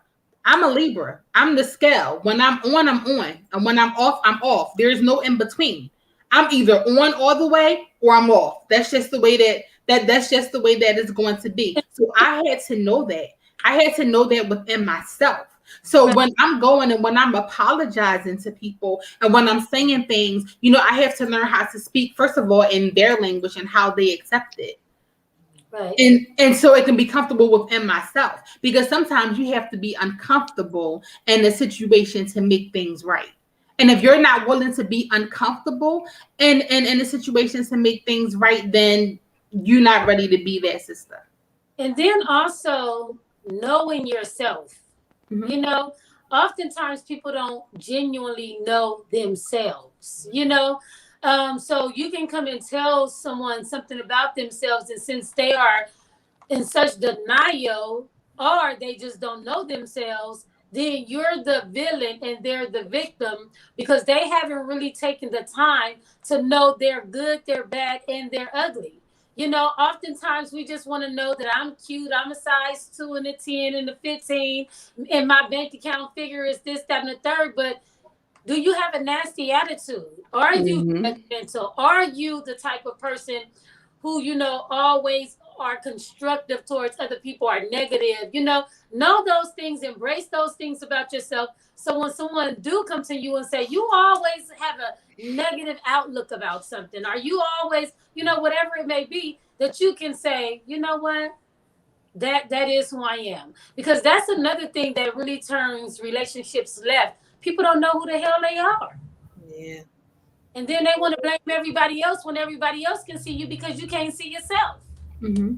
Yes, and I definitely agree. That dates back to what we had spoke about earlier, with people not wanting to look at themselves and wanting to be the victim. So definitely. But if I can't tell you who you are, then if I can't honestly come to you, Nikita, and say, I love you, boo, but you know, you more colorful than that beautiful background, and you can't accept that, and you can't accept that out of love, then we don't need to be talking. By the way, your background really is beautiful. I'm way that I like to, because I believe that not only being able to understand or have a healthy communication with someone, but being able to communicate in a healthy manner as well. Meaning, I don't like to just come to someone and tell them, hey, you are this, that, and the third. I like to say, this is the way that I'm experiencing you. Because everybody else may not experience that person the way that you're experiencing that person. So I want the person to know, this is how I'm experiencing you. Because you can't take away my experience. You know? Mm-hmm. So I think that it's also the way that I used to hear all the time when I was growing up, it's not what you say, it's how you say it. You know? Right. And so I just believe that, no, right. If you were to come to me, as long as you're coming to me and not trying to create this picture like this is how everybody view me. And see, sometimes that could be an issue. We want to make it seem as if this is how everybody is viewing the person. Maybe everybody is not viewing me like that. Maybe that's just your experience. Mm-hmm. Facts. Mm-hmm. So, yeah, it's a lot to play in a relationship. It is, but you hit a key point. You got to know yourself, because because I was trying to find myself, and I can honestly say that because I didn't wake up one morning and was here at this point. I had to go through a lot, and a lot of it I went through because of my roots. I started off young with doing what I saw the older family members doing and being repetitive and doing it over like what they were doing, because that's what they did and that's how they ran it. So I was like, oh, okay, this is what we're supposed to do. But then at that turning point where I came to, but wait a minute, who said that was the right thing to do? And I was interested in finding out who Shauna was, but I kept asking everybody else. And I kept wondering, well, why was I getting this type of attention? Or why was I receiving this type of energy? But the person I should have been really checking with was me. Yes. I was going to other people and telling other people to define who I was, because I didn't know who I was. And you have to be careful when you're trying to be a sister's keeper, not even knowing who you are. And allow people to throw those labels. And allow somebody else to define you. Right. Because you know what happens? You become who they say that you are, and you never become who you're supposed to be. And your identity is done. Absolutely. Mm-hmm. So you just gotta, you slammed it on that one. You slammed it on that one. You got to start with, that's why I said at the beginning, you have to start with you first. Everything starts with self. I think before you can consider yourself anybody's sister, friend, you need to start with self. Yeah. Because are you really and truly a sister? Do you know what it means to be a sister? Do you know the responsibility of being a sister? Like, if I was an only child, I might not know that.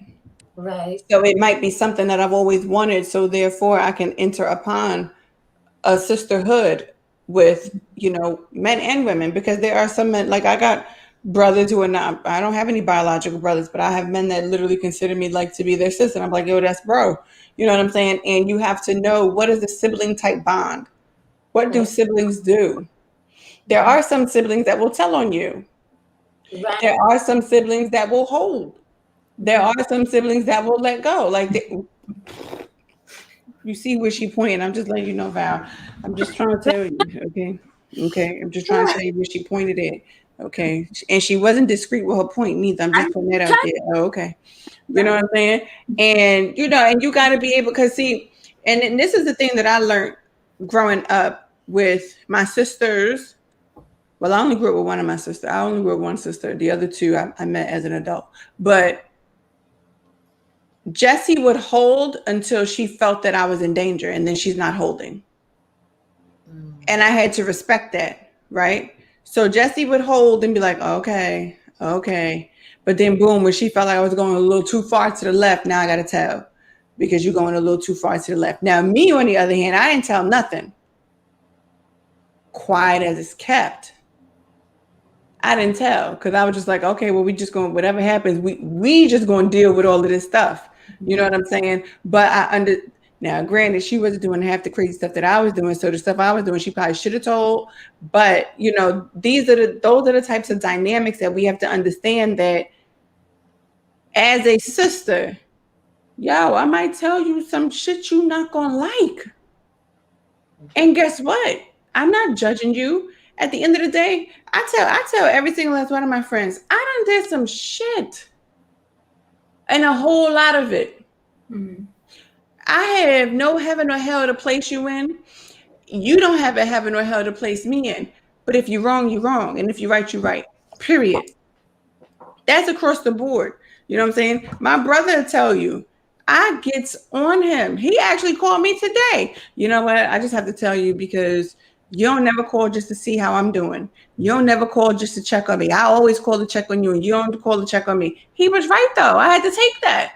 Sometimes you just got to take certain things. Be like, you're right. I don't. I'm going to work on that. And we don't always want to do that. We don't want to own our ish. Own that. Mm-hmm. If I don't know how to be that to you, let me tell you, I don't know how to be what you need me to be. Because guess what? If you want me to be your little passive sister, I don't know how to be that. So I might not be the right sister friend for you, because I'm not passive at all. If I have an opinion, I'm going to state it. Whether you ask me for it or not, I don't care. Because as a sister friend, you know what I'm saying? As your sister's keeper, you don't need to ask me for your opinion. I'm going to give it. and give it to you exactly. And because if you know me and you know that the love that I have for you, you already know it's no malice in my heart with me saying what I'm saying. There's not a and if you truly know me, you know that's why you said something. Some people don't know you. If you truly know me, you know I operate from a judgment-free zone. I don't have no place and I ain't judging nothing that you're doing. Period. I think that's big too because I didn't have a sibling. I have a brother, but I don't have a sister. So I think that was like something too. I never grasped that. Yeah. And it's 17 boys, and I'm the only girl, the granddaughter. Whoa. So I grew up with all boys, no girls. None. Whoa. Wow. Let me hug you, friend. Yes,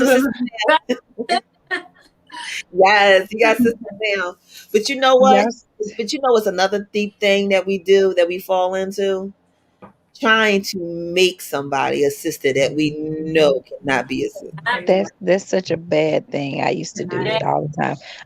And me personally, I would buy them. I would just give. Because that's what we was taught. That's what we was taught. You love somebody, you give them. You give and you give. And then they would betray me, and then I would think like, I ain't never being friends with them again. Nobody. Get my stuff back. I want it all back. This is why I'm like, nah, they better keep that because I'm gonna get better, and they gonna see it. I'm gonna show it every time. They gonna wish they was my friend. I'm so happy we had this conversation because I literally just had an aha moment as to why the sister that I had couldn't really be a sister because she had no siblings, brothers or sisters. Wow. So she didn't know how to be. She don't know how to be. Yeah. And you know, and that's even in relationships. When you don't know how to, that's why you can't, it doesn't work. You want it so bad, but you don't make it work. So you try to force it. And we all know you can't force a circle into a square and a square into a circle. It just don't work.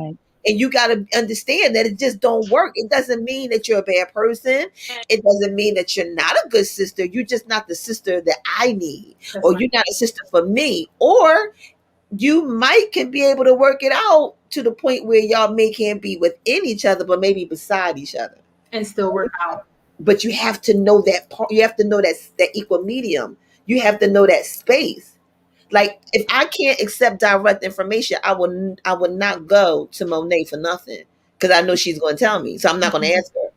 I am not the one. And I'm never going to do anything bad in front of Val because Val going to go tell. Okay. She stole my mother and my father and claimed them as her own. And we don't even claim. And you want to know what? Listen, Monet, I did not do that, right? We were on the show and Dad popped on. See? And he said hello to my 3 daughters. So I was like, hey, Dad. I mean, you know, if you claiming me and something happened and we were on the phone and Mom came in and said, tell my daughter, I said, oh, okay. Well, that's when me and my sister knew that was it because our parents don't claim our friends. But you know what? I love the fact that your parents be on Facebook and they support y'all. Yes. Yeah. They crazy. They can't help but love us because we crazy too. And y'all gotta send y'all information so I can see that. That has to be beautiful. Yeah. And Nakia Monet, if you don't send me that link so I can buy some stuff today, like I should have been the first person. You're right. So can I just say, you know we got a view list, y'all. And if y'all up there listening on Facebook, I think y'all better also because you know she will check the friends list. To make sure. Okay? But one thing for me, I want to say for me, mine is different. I come from a big family of brothers and sisters. And when you come from a big family of brothers and sisters and you get into things you break down and you close up. So for me, with my sisters, with my sisterhood, both of them actually, with my sisterhood, when things happen a certain way, I immediately shut down. I don't want to hear it. That's it because I need a breather. And that comes from being in the big family of so many. And sometimes you just need to block things out. Now, does that mean that I'm over and I'm done. No, it just means right now it's too much for me. And in order for me to be able to keep maintaining myself and for my mental health and stability right now, I need to shut it down. So just like with any family member, when you get into something with them, you shut it down and y'all go your separate ways for a minute, but you come right back and you pick it back up. But one of the things that I love about having the sisters that I have is that I lost ERs because I shut down. But my 8S's said, okay, you good. Get over it, but we're gonna talk again tomorrow morning, and this good morning text is gonna come through, and you better answer it. Oh yeah, I'm prying the door open. If you don't answer my text message, I'm at the door. I'm at the bottom of the steps when you go. I'm at your car. That was please don't go, girl. But that's a good thing because I'm so used to look at Nikita's face. Look at her face. But because I'm doing all that. But because I'm so used to running, I'm a runner at nature. Right? And when you know your nature, because I'm so used to shutting it down and running, I've never had somebody to say or to pull my coat and say, you can run all you want, but I got this shirt. Where you going, girl? You look so stupid. Just trying to run away. I never had that until I encountered Shauna and Bree. And they're not even my real sisters.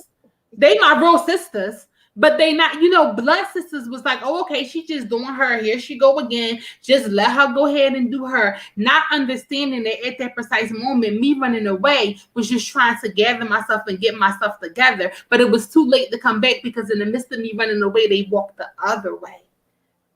So then it was a bigger wedge in between us. And the bigger the wedge, the harder it is to pull it back together.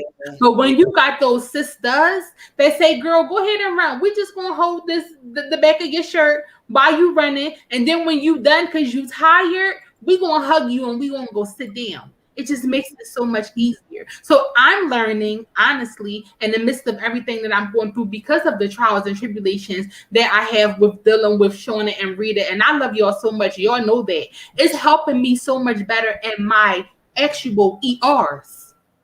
Because now I'm not so quick to run. You understand? So it's all that we have to build each other up, and you have to be around people that's going to help you. And if you got these people in your circle and they not helping you become a better you, then you need to get out of there and go to another box. Because this circle Rita said we hold the loop on your jeans. That's what she said. We do. And I had to learn to stop holding her by her neck and telling her she wasn't going anywhere because she thought she felt threatened. Because see, I'm the type of person that I'm giving your whole body though. I'm becoming the white, the white coats. The white coats come out. I'm like, no, come here. Where you going? Get back here. Where you going? But honestly, when you learned it and you see there was a learned behavior between the both of us, we had to learn it. And I had to learn within Shauna that her saying, wait a minute. She's not trying to overstep anything that I'm saying. She's just doing it from a place of love to knock out whatever it is that I'm thinking about to put that good thought in before a separation occurs. And that's how you know you're around sisters. Right. That's how you know. I agree. I'm just see, this is where I'm different. But it's probably shut up, Nikita. Probably because I'm a Capricorn. And I'm gonna just let you go. Yeah. Maybe it's an earth sign thing because I'm a Taurus and maybe it's an earth sign thing. I ain't got time. And it might not be that good of a quality to have. Y'all just have brought something to my good attention, so I might have to really work on the fact that I just be like, oh, okay, bye, and keep it moving. But that's okay, Nikita, because that's who you are. That's who you are. It might not be that positive. And when you have Gemini, people around you that understand that that's how you are. When you have those people around you that says, okay, Nikita is this bull because she's a Taurus, and I know she's getting ready to come raw. So when she come that way and when she say that's it, I ain't got time. If I know that that's who she is, then in love, I accept that because eventually she's gonna calm down. Them hooks ain't gonna go faster. I think that's very important. I ain't gonna be shaking that red blanket in front of you. I'm gonna say, I'll be right back. Thank you. See, I think that's important to know because, like, one day I may be friendly and then another day I may not, and you need to know my as a friend. I think you need to know that today she is just not her day. It's nothing wrong with her. She ain't acting funny. She just want to be alone today. That's part of Tasha's personality because she's a Gemini. And people talk in silence. So you have to understand their silence. That's your silence, Natasha. So if we're talking and then all of a sudden you cut loop and it's quiet, I'm not going to jump on your sleeve and hurry up and rambush you. I'm going to allow you to feel. And that's what happens. People don't allow people to feel what they need to feel. And when you don't allow them to feel what they need to feel and they keep going down, when they come up, it's going to be hell. So you have to allow them to feel and go through whatever it is that they need to go through so they can come back and be better and y'all can continue to pick up. And if you cannot pick up where you left off at, then you ain't where you're supposed to be. Start something new or find out where you can. Because you can't be right there at B, but maybe you might be at the G. You know what I'm saying? You know, sometimes we don't know where we fit. We fit, but we just don't know where we fit. But that's when you get to knowing each other. But then it also comes off of how you growing. Because in our family, it really didn't matter about our sign because we all act the same way. Yes. Once we have you and your family, we love you. And when you decide you're going to run the door, we the ones slamming the door and saying, where you going? Where you going? You're going to sit right here and talk. Just like with Sarita. Sarita's my sister. It gets no closer than me and her. We came out the same womb. And I closed the door on her. This chick go climb out the window. And I'm like, for real? So I run down the steps. She's in the car. I'm grabbing my car. We going down the street. Come back here. But that's what we learned in the family, that if you're worth the fight, then you fight for you. But not everybody has that same fight and understand that same fight. So when you fighting like that, somebody thinking like she said, you like, no, you're not being attacked. But if you don't know me, you're going to be calling 911. Look, a maniac behind me in a black car, tinted windows. I don't know what she got going on, but I know she done went through 5 red lights to get to me. Rita said you also need to reset. She drives faster. But you also need to understand the person that everybody has the breaking limit. So I can push and I can push and I can push and I can push. And if you know me as your friend and you know me as your sister, you know when I reach that breaking point. So when I release the hands and you wondering why, then you understand, because guess what? Everything has a limit. That's right. There's a season for everything, and I'm only going to fight in a specific season. And that season got to come back around again. And if it come back around again to winter and you still there, then maybe I just want to throw on my boots and come out and try it again. And if not, it's okay. And for what it was, and let's keep it moving. Yeah, because if she call you her real name, if she call you your real name in your season, she come back that season again and she still calling you by your real name, you better pack your things and just go. Because I love everybody. I love Shona. You know what? No, she's wrong. No, Val is wrong. Val don't love everybody. Val love everybody. All right. She don't love everybody. She's one of those genuine loves. But it all goes right back to what we said. If I didn't have no idea, which I didn't have no idea, and Sarita is the one who balances out. She's the scale. Sarita's the scale, and me and Val is like this. And Sarita's the one that keeps us. That's why her cash app, I think, be a little heavier. See, I send her cash, and I give Val food. So you got to know what you got to do with your friends, too. You know what I'm saying? Yeah, I know. Like Nakia, she can try to run away from me all she want. I'll just get in the car and go to New Jersey, and me and her go to the gym. We be all right. See, you gotta know you gotta know your people, and you gotta know your people. And if you don't know your people, your relationship is not going to work. Whether you either me hitting that gym or you bringing me a bottle, either way, I'm happy. That's right. I'm bringing you both because I probably do both. Okay, it's the balance. Look, we got to do both. Made you that mad. I probably made you that mad, so I'm gonna have to come to the gym with the bottles, maybe 2 bottles, and then you're gonna stand there and go like this. Look how she set up. Like, okay. So here she come. She better have that bottle with her though. And look, before she even she gonna see my feet come out the car first, because you know you gotta put the shoe out first. It gotta be nice. And if she gonna see my face, she gonna see the bottles. That's gonna be my peace sign. That's your peace offering. I'm gonna No, show but real talk, that's real though, because as friends, you know each other. You know what I'm saying? So you know what each other, you know what's gonna get each other. Mhm. Yep. To pat. My whole thing is, I have a point of no return. Like you can't accuse me of something that goes against my character. Yes. If you accuse me of anything that goes completely against my character and what I stand for, I can't deal with you. I mean, I'll say hi, but that's as far as it goes. And you can't take me beyond a point that goes way beyond my character.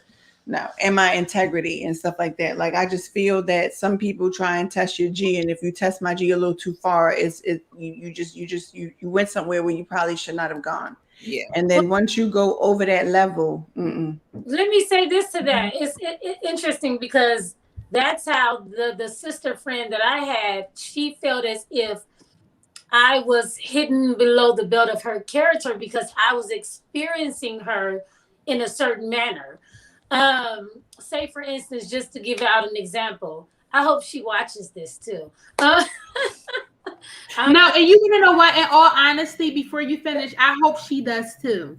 Because sometimes people need to sit back and so that she can come with a pure heart and understanding of knowing that you're not rowing at her. So I hope that whoever you are, sister friend, that you are watching as well, because then whatever, if anything, can be repaired, she already has the beginning stages because you already started the conversation. And I only want to share this point because I want to get you all's opinion. So after years, of friendship, I was the friend, being a Taurus, and I love to talk about, my sign because I think that it does have a lot of, attributes, it talks about a lot of my attributes. And I'm a very giving, nurturing, good person. And so I'm always the friend that gives. I'm always the friend that pour out. I'm always the friend that, hey, if you need me at 2 a.m., I'm there, but it was never reciprocated, and I was fine because I never did things to receive things back. I'm also the friend that I'm going to keep it real. If I'm going through something, I'm going through it. I'm not trying to be a perfectionist. If I'm struggling with bills, you gonna know it because I like to also be transparent and be my authentic self. And so I even gave this person, because that's a part of giving yourself as well. You know what I'm saying? It's being your authentic self and not this falsified person and this pretending person, And for me, this person always was trying to operate from a place of perfection and being alive. It wasn't just being their genuine self. But I accepted it because I knew that this how this person was, that's okay with me. So moving along to probably about a few years ago, actually about 5 years ago, I would start to do like a lot of things with my children. And some of the things I would be doing, it would be free stuff.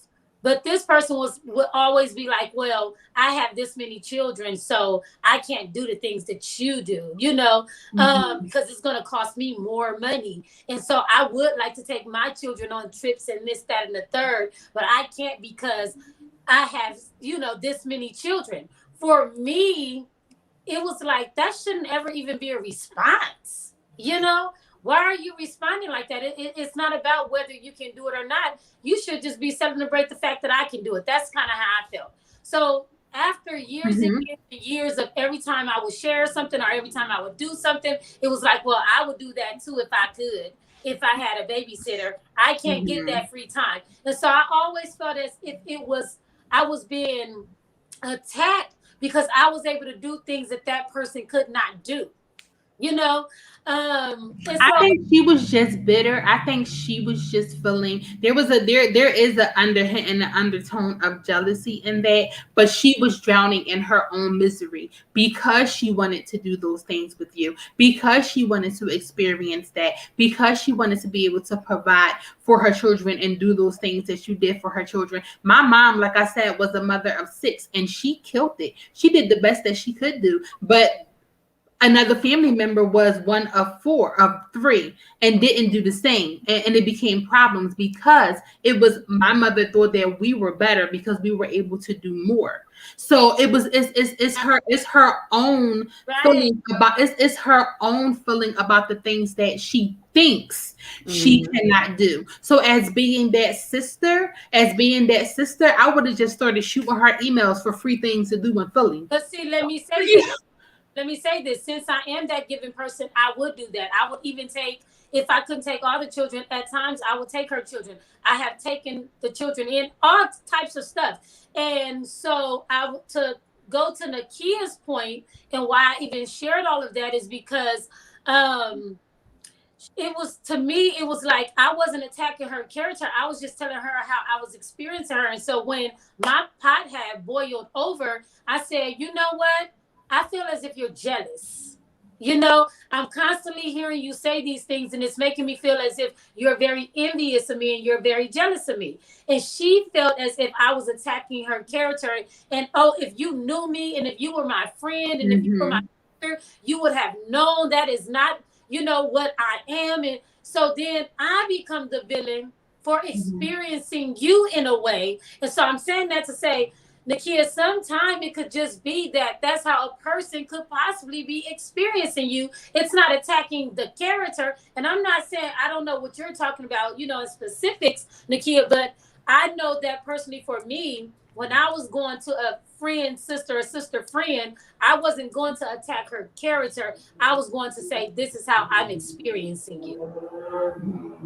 And one of the things also that I hear when it is that you're speaking that way is she didn't want to live in her reality. Because see, it's one thing once you live in your reality. So in her mindset, in her mind, she was stuck in that area. She didn't want to accept the fact that she was at a point where she had all these kids. I'm sorry, baby, you have all these kids, and that you want to do, but you cannot. Because here's what happened. Once you put it out in the atmosphere and you say, I want to do these things, I want to do what Nikita is doing with her children, but I just cannot do it right now. You opened it up for things to come shooting at you, for things to happen. And if she would have acknowledged that and peeled the Band-Aid off herself so she can heal from the thought of being a mother who cannot provide for her children, then who knows what could have popped up in her inbox. Who knows what things she could have experienced by taking them kids just to the park. Because guess what, taking my daughter when she was younger to McDonald's and getting her that $2 Happy Meal and letting her slide down that slide was a date, and she enjoyed it.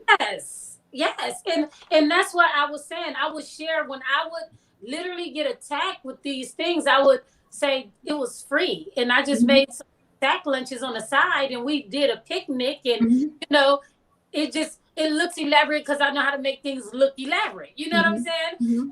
And so so that's why one of the sisterhoods that I had for so many years broke off, because they thought that I was, and at that point it was like, if you think that I'm attacking your character when I'm just coming to you as a sister, letting you know how I'm experiencing you, we don't need to talk. Because if I cannot tell you how you're making me feel, we don't need to be friends. So, and I agree.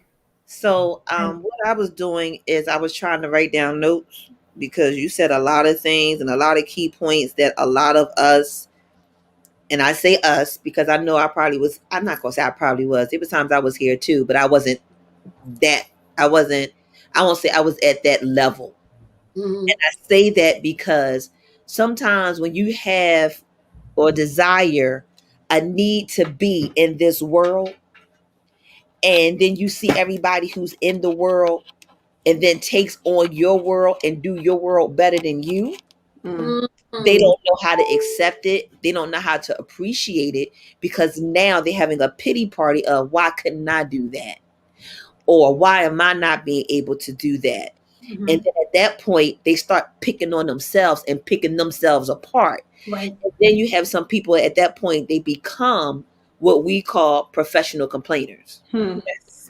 All I can do is complain about what I can't do and what I'm not going to do and what I wish I could do, not understanding that I'm the reason why I can't do anything that I'm saying that I can't do. And it's nobody's problem but mine, because I'm in this situation. That's right. So when you then decide that you want to bring somebody in your situation, to make it look, or so that you can show somebody what you're trying to say, and then it ends up backfiring on you. It leaves you at the Right.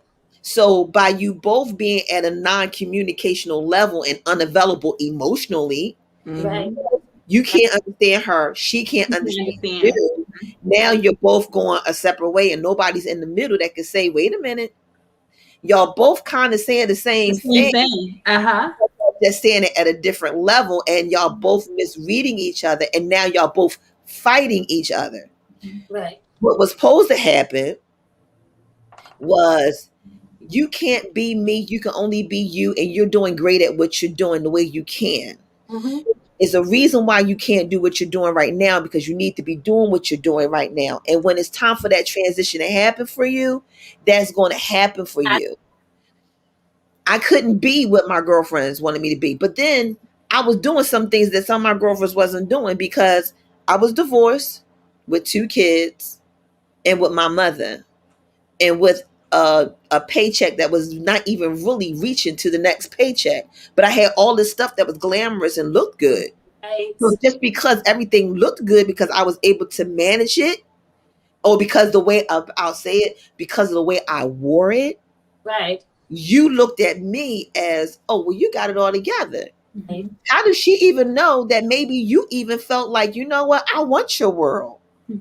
And if I can have your world, this is what I'll do. I'll be happy in your world. But she's not happy in her world, because she's not even happy with her world. She don't even know her world.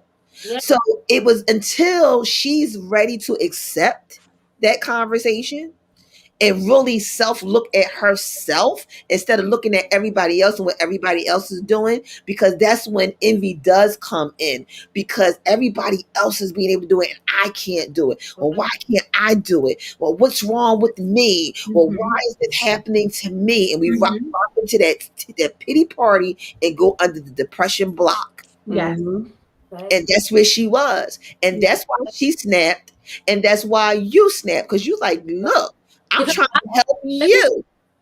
She would start saying things like, you know, people post all these pictures on Facebook. I'm a private person. I don't have to put my life out there because I post a lot of pictures. So now I start feeling like, okay, I'm being attacked for even posting pictures now. And so it was a lot to it. And that's why I believe, and one thing that relationship did teach me is communication is, oh my God, healthy communication is so necessary. And addressing the BS right when you start to see it. Wait a minute. What do you know about my show? That's right. How do you know about my show? Look at this one. Can't say the no BS. The No BS Duo Show. We don't do no BS. I'm serious. That's the name of our show. The No BS Duo Show. And yeah, when we talk about having a conversation to block the BS, because you're going to get it brutally sweet. But the problem was she couldn't deal with it brutally sweet because she was too busy looking at it from a different mirror. That's right. She was looking through the mirror and looking at you, not realizing the reflection of wanting to be you, because she felt as though to be you was to be better. But she couldn't see that because she was too busy knocking her own self down. And even if you would have had the conversation with you, she wouldn't have heard you.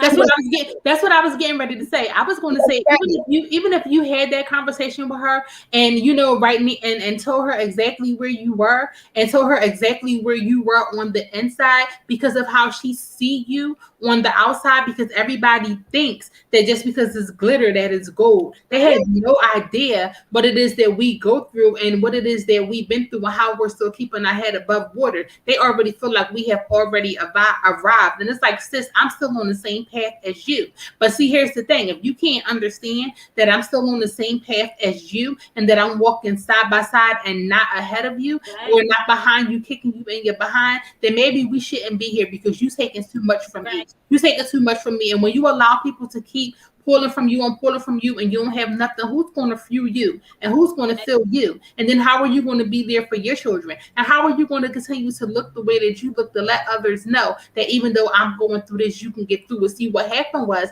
instead of her using you as that tool and as that testimony for her test, she quit it. She quit the test. instead of her using your testimony to know that she can continue to go on and she can continue to do it. Because what a real friend does and what a real sister do is they already know your struggle. They know that you know how to make things look like it's glitter. Right. They know that it ain't glitter, and they can appreciate the fact that you know how to make it, regardless of how everybody else is giving you accolades. And it's like, dang, you know what? Because she got through the day, I know I can get through the day. Instead of, well, how the hell she get through this day? Well, and even if it is glitter, because I'm big on seasons, there's been seasons to where, everything in my life was going exactly. It was like, well, thank you, Jesus. There was times where it was like, well, goddamn, what just happened? 360, and she knew all those things because, like I said, I'm the type of friend that I'm going to be transparent. I have no reason to fake the phone. What you see is what you get, She knew that I had hard times. I just believe that her own struggle caused her to envy, when I wasn't struggling. I don't even know how else to put it. Right. It really goes down to something that my dad taught me like my dad taught me something a long time ago. He said jealousy breeds contempt. Yeah. Right. And at the end of the day, as much as sometimes we want to call people our friends, they are sisters, you cannot be a sister and be jealous of me. That's impossible. And guess what? And don't let them even sit there and say, I'm not competing with you. Yeah. That's let me tell you something. That's a whole definition. And don't feed me bull crap because you can tell. Stop feeding me that. Stop feeding me that because you are, and I can tell that you are. You can tell when somebody flipped the script. You can tell completely when they're acting one way and then they completely flip it. But just like I always say all the time, a sister, cousin, brother, whomever, the original was always better than a carbon copy. So Always. You know what? And understand, I but also had to pull my energy out of the situation because I also knew that I was fueling her motivation after a while. It was almost as if I'm putting that right. And at one point I didn't mind doing it, but when I really recognized she gets a kick out of, this is how you're helping her become who she is. Still not helping you become, like I think the kid said, this gotta be a give and a take. This gotta be a pour in and a pour out. But I recognized that she was not willing to pour in, but she wanted to be around my energy because the competition motivated her. Mm-hmm. And you know what? And sometimes it's not even the fact that the competition motivated her. You gave her the piece of her life. You gave her a piece of your life that she wanted. But the motivation, even if the motivation did motivate her, it didn't motivate her positively because if it did, she would have changed. Exactly. So then we can't say that the motivation motivated her because she ain't motivated. Because if she it motivated her in a negative, it motivated her to become more negative than it did positive, and it motivated her to feel comfortable where she was sitting. Wow. See, we allow, so I'll share my story with you. Maybe by me sharing my story, you'll be able to understand where I'm at. I gave this woman everything. When I say everything, I even gave to the point where I did not have to give to her. And they made jokes about it when they got mad. Threw my business all out in the street, or tried to, from what they didn't know, because I don't tell everything. And they tried to make a fool out of me. And I was like, but I was your friend. I was your sister. I was the one that rode everywhere with you. I was the one that when everybody turned their back on you, I was the one when you caught it. Everything. I was that one. Even when it came to a point where you needed that person to be because the other ones didn't want to be a part of you, I was that scapegoat, or how they call it, the last resort. And it was okay as long as I was giving, as long as I was doing, as long as I was obligating and being obligated to. But the minute that I stopped saying, no, not for you, I don't have it, but for me, I do. When I started coming up and no longer looked like I was up under you, when you no longer felt or was able to use me to be what you wanted to be, because We have this thing about we have to be something because I was never something. So I have something to prove. Right. And when I say punch me in the gut so hard till I didn't even recognize who I was because I became everything for her. Wow. My get up and go, my movement. She got sick, I was sick. She had a headache, I had a headache. She was happy, I was happy. She was moving, I was moving. That's how we became. We was like soul knotted. But it was all a game because it was like, watch this. But see, I didn't see that part. I only seen it when they started doing it to other people. That discernment came in and said, well, if you see them doing it to them, I want you to be quiet for 2 minutes and see what they're going to do to you. So I sat back and I faded to black for 1 minute. I couldn't stay for 2. And then I got up and left. And then I became the itch. And then I became the betrayer. Right. I became the one that thinks they better. And then I became the, oh, look at what they doing. Oh, well, look at them now. Well, what are they doing now? But when I was doing that when I was with you, it was, oh, look at my sister. Oh, that's my sister. That's what my sister do. Because we also got to understand, Sean, about the benefits. You were the sister with benefits. And once those benefits ran out, you was no longer needed. Because you was there to have that specific, as that sister, you held down that beneficial part. And I knew that I could always come to you. And then once you finally said, hey, let me bring it back, they're still looking to pour. That's the leech mentality. Once you drain me and I have nothing else to give, you just throw me out and then keep it moving. And then when you throw me out, all of my stuff spill over and you look at it and you point and you tell. As opposed to saying, I know you're tired right now, Sean, and I thank you for everything that you have given me. Rest for a moment. Or how can I assist you? How can I help you right now in this season? And that, my sister, is what happened to you. You decided to pull back. You unveiled the true you and really showed her. And in doing that, unfortunately, you had to cut that cord because she was not willing to be what you were to her. Now, granted, everybody's not going to be us. Right. See, what's 100 to you may be 1,000 when you see it on me. But it doesn't mean that the value is not the same. But that wasn't what you had there. She wanted your 100 and her 1,000. Now, my sister, if you are listening, and I kind of hope that you are, this is when you really need to stop and do a self-check on you and say, what did I do to cause this relationship between who was calling me a sister, and was I really truly a sister to her? Because if I really was, there was no way she could be hurt by being dismissed by me or from me. If my energy does not drain because you're no longer existence, that means my presence was never relevant. And if I don't matter to you, and it doesn't matter to you that you hurt me and that what we had was genuine as far as what we had, then they did you a favor. Absolutely. There's no need for you to explain it. There's no need for you to do a survey on it. All you need to do is continue to have the conversation and to continue growing where you're growing, because what that seed was planted in front of you was to do. You know what a dandelion in a lawn look like, right? To us as children, we found it the cutest thing because we were blessed, right? Right. But then when we became adults, I'm going somewhere, we found out it was a weed. You get my point? Right. Absolutely. So understand, the mow lawn is out. And the weed needs to be pulled, not blown. Removed. Not blown, pulled out.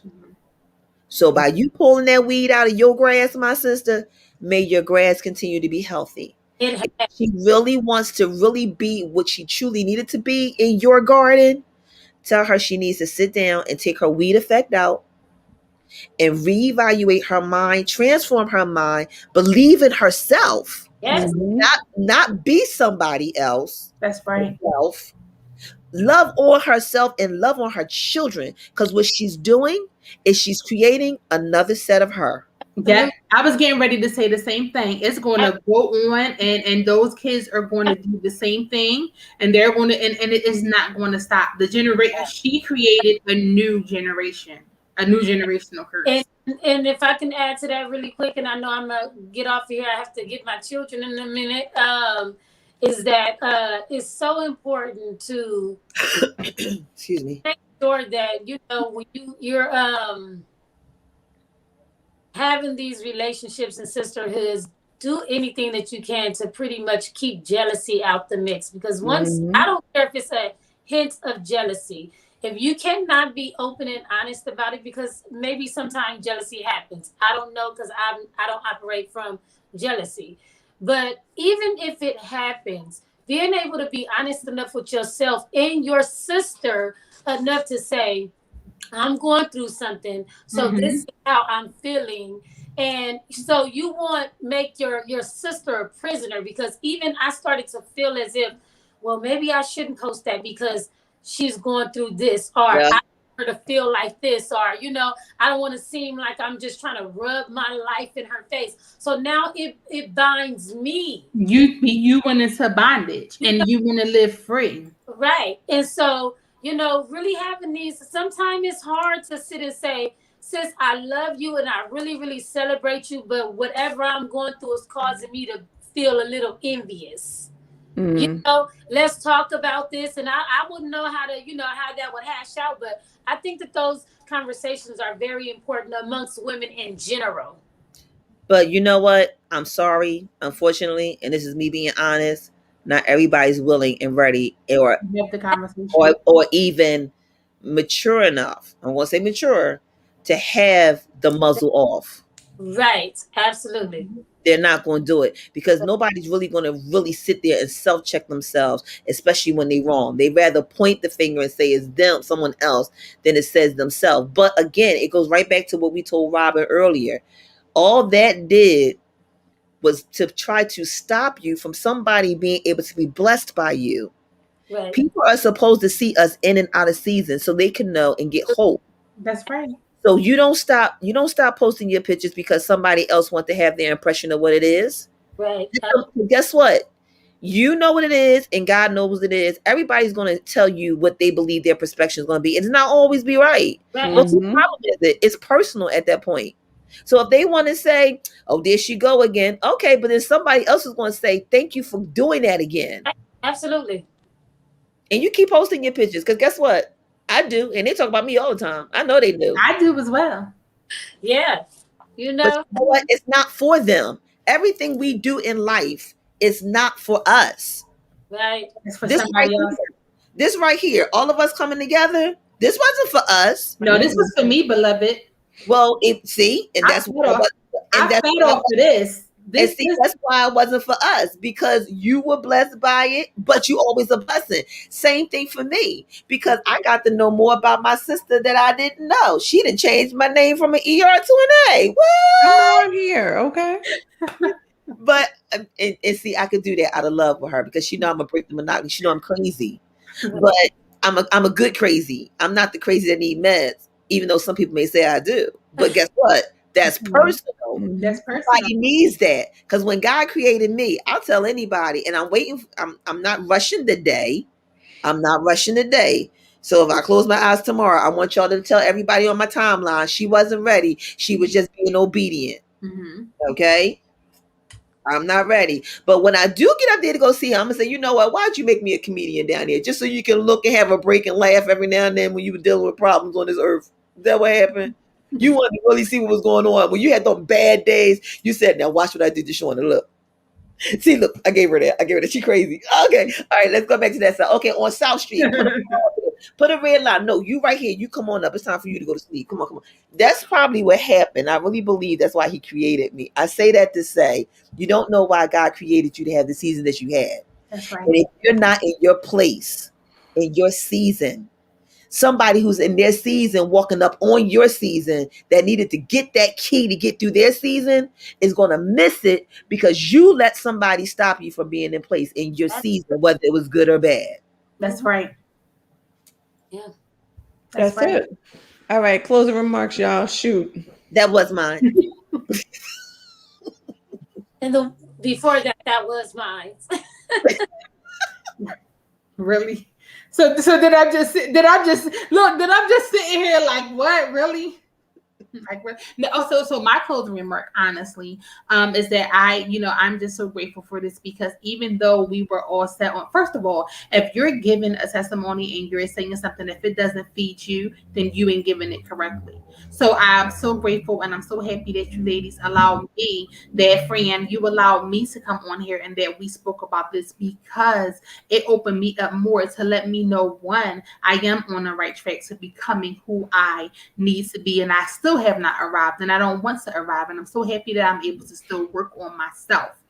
So I thank you guys so much for that. I thank you guys so much for being here and just sharing your experiences, and I hope that we can do it again, because I was fed. So even though I was on the top, I still feel like I had an audience experience, because this was definitely for me. So thank you. Mm-hmm. It's true. Y'all sure y'all don't have no more remarks? I'm just. What's your remark, friend? You got a remark? Mm-hmm. What? There you go. There you go. Let me type it in. Let me type it in the remarks again so she can put it up on the screen. Let me say this. I honestly did not know what the topic was going to be until I had the flyer made. Because I never told y'all of a topic. I never told y'all anything. I just said, we doing a women's panel. It's ladies' night. Let's do it, right? Yeah. And I really and truly appreciate everyone that said, okay, I'm with it, right? Because I think that it's important. And no one asked me any questions. Y'all didn't. First of all, you always there for me. Okay, I'm in your inbox like, ma'am. So the fact that you have you're always there for me whenever I need you, no matter what it is, and just crazy encouragement. Of course, I'm going to be available for whatever you have going on. And I really wanted this because it is Women's History Month, right? And I believe that as Black women, all Black panel of Black women that are entrepreneurs in their own right. And Nikita, you didn't even get to introduce what you do, but Nikita is a life coach. Nikita does a lot. I don't even know all of what Nikita does. Okay. You know what? I'm in the caregiving industry. I work for, care. I just do so many things. Look at, I'm life coach, mother, was a minister, was a pastor, was an evangelist. I got my hands dabbling in everything. All things. You know what? Right now, I'm just on a journey to find out who this new Nikita is. Let's just put it like that. Boom. And I love the journey because she got that new tattoo. Journey. Yes. Oh yeah, I got my new tattoo. And I love it. Anybody that knows me knows I love tattoos. Oh, that is nice. Go with me. Can you pull her to the front so we can see her tattoo? Hold up. My tattoo is actually an eagle wing. I don't know if y'all can really. Oh yes, you flying beautiful. Are you want to get one on the other side or no? You know what? I was thinking about doing that, but I think that I'm going to keep it with one wing. And the reason why I got the eagle wing is because we know that eagles soar high above storms. Yeah. And people to also know that even if one of your wings get cut off, baby, you can still soar. You can still soar. I love it. So, I love it. Okay. Yeah. So it was all very non-strategic, but strategic at the same time to have y'all all come on and talk about, am I my sister's keeper? And I really thought about that literally when I told dude to create the flyer. Shout out to Dre for always making sure my flyers, even though I really reach out to him sometimes at the absolute last minute, he likes more than a week's notice, and he got a week's notice to make this flyer. So needless to say, but as I was typing, I was like, what the hell is the topic going to be? And I was like, you know what? Are you your sister's keeper? Because I think that it is important to have an open and honest conversation about it, because there's so much that's going on.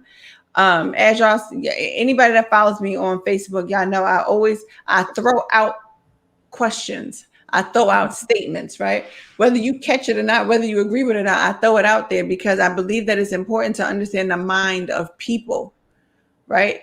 9 times out of 10, if you thought something that's thought provoking, it's going to challenge the mind of the person that is reading it. And then they're going to respond based on how they perceive what you've written.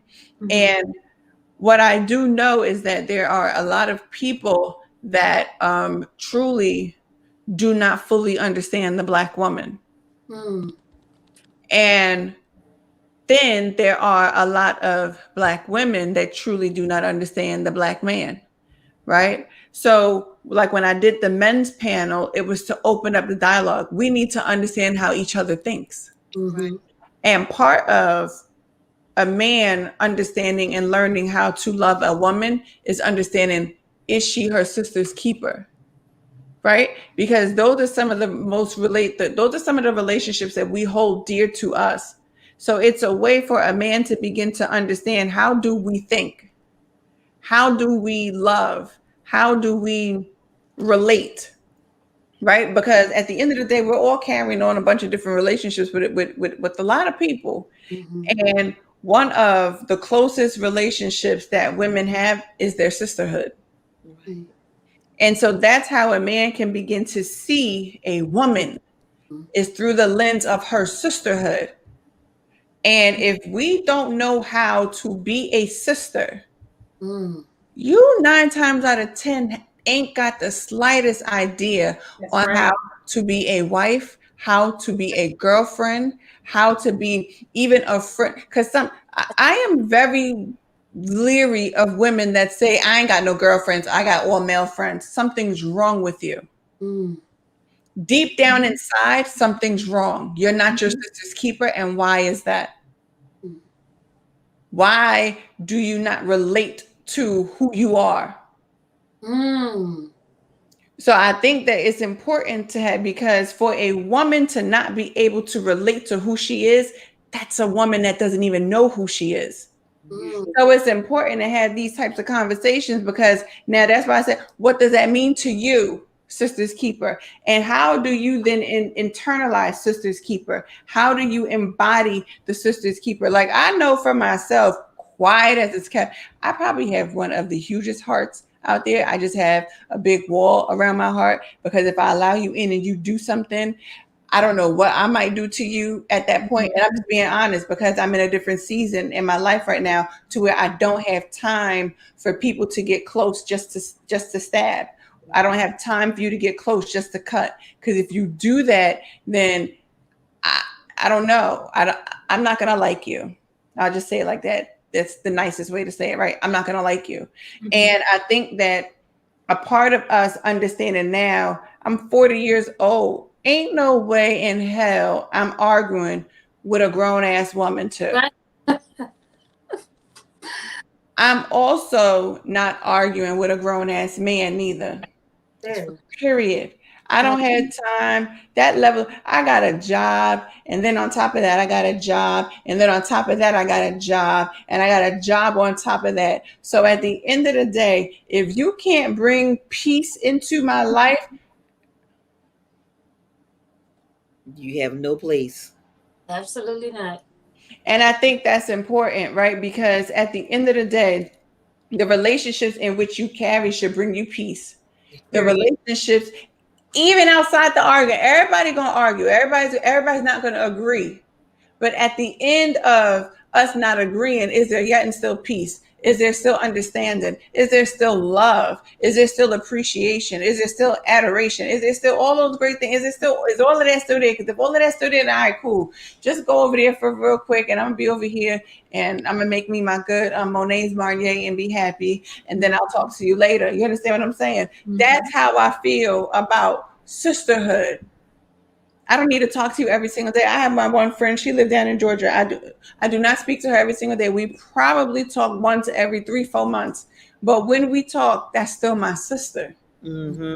And she still knows that she can call me at any point in time, although I do keep my phone on silent because I don't like the sound of anything ringing. But she knows she'll call. If she call me, she know I'm going to answer.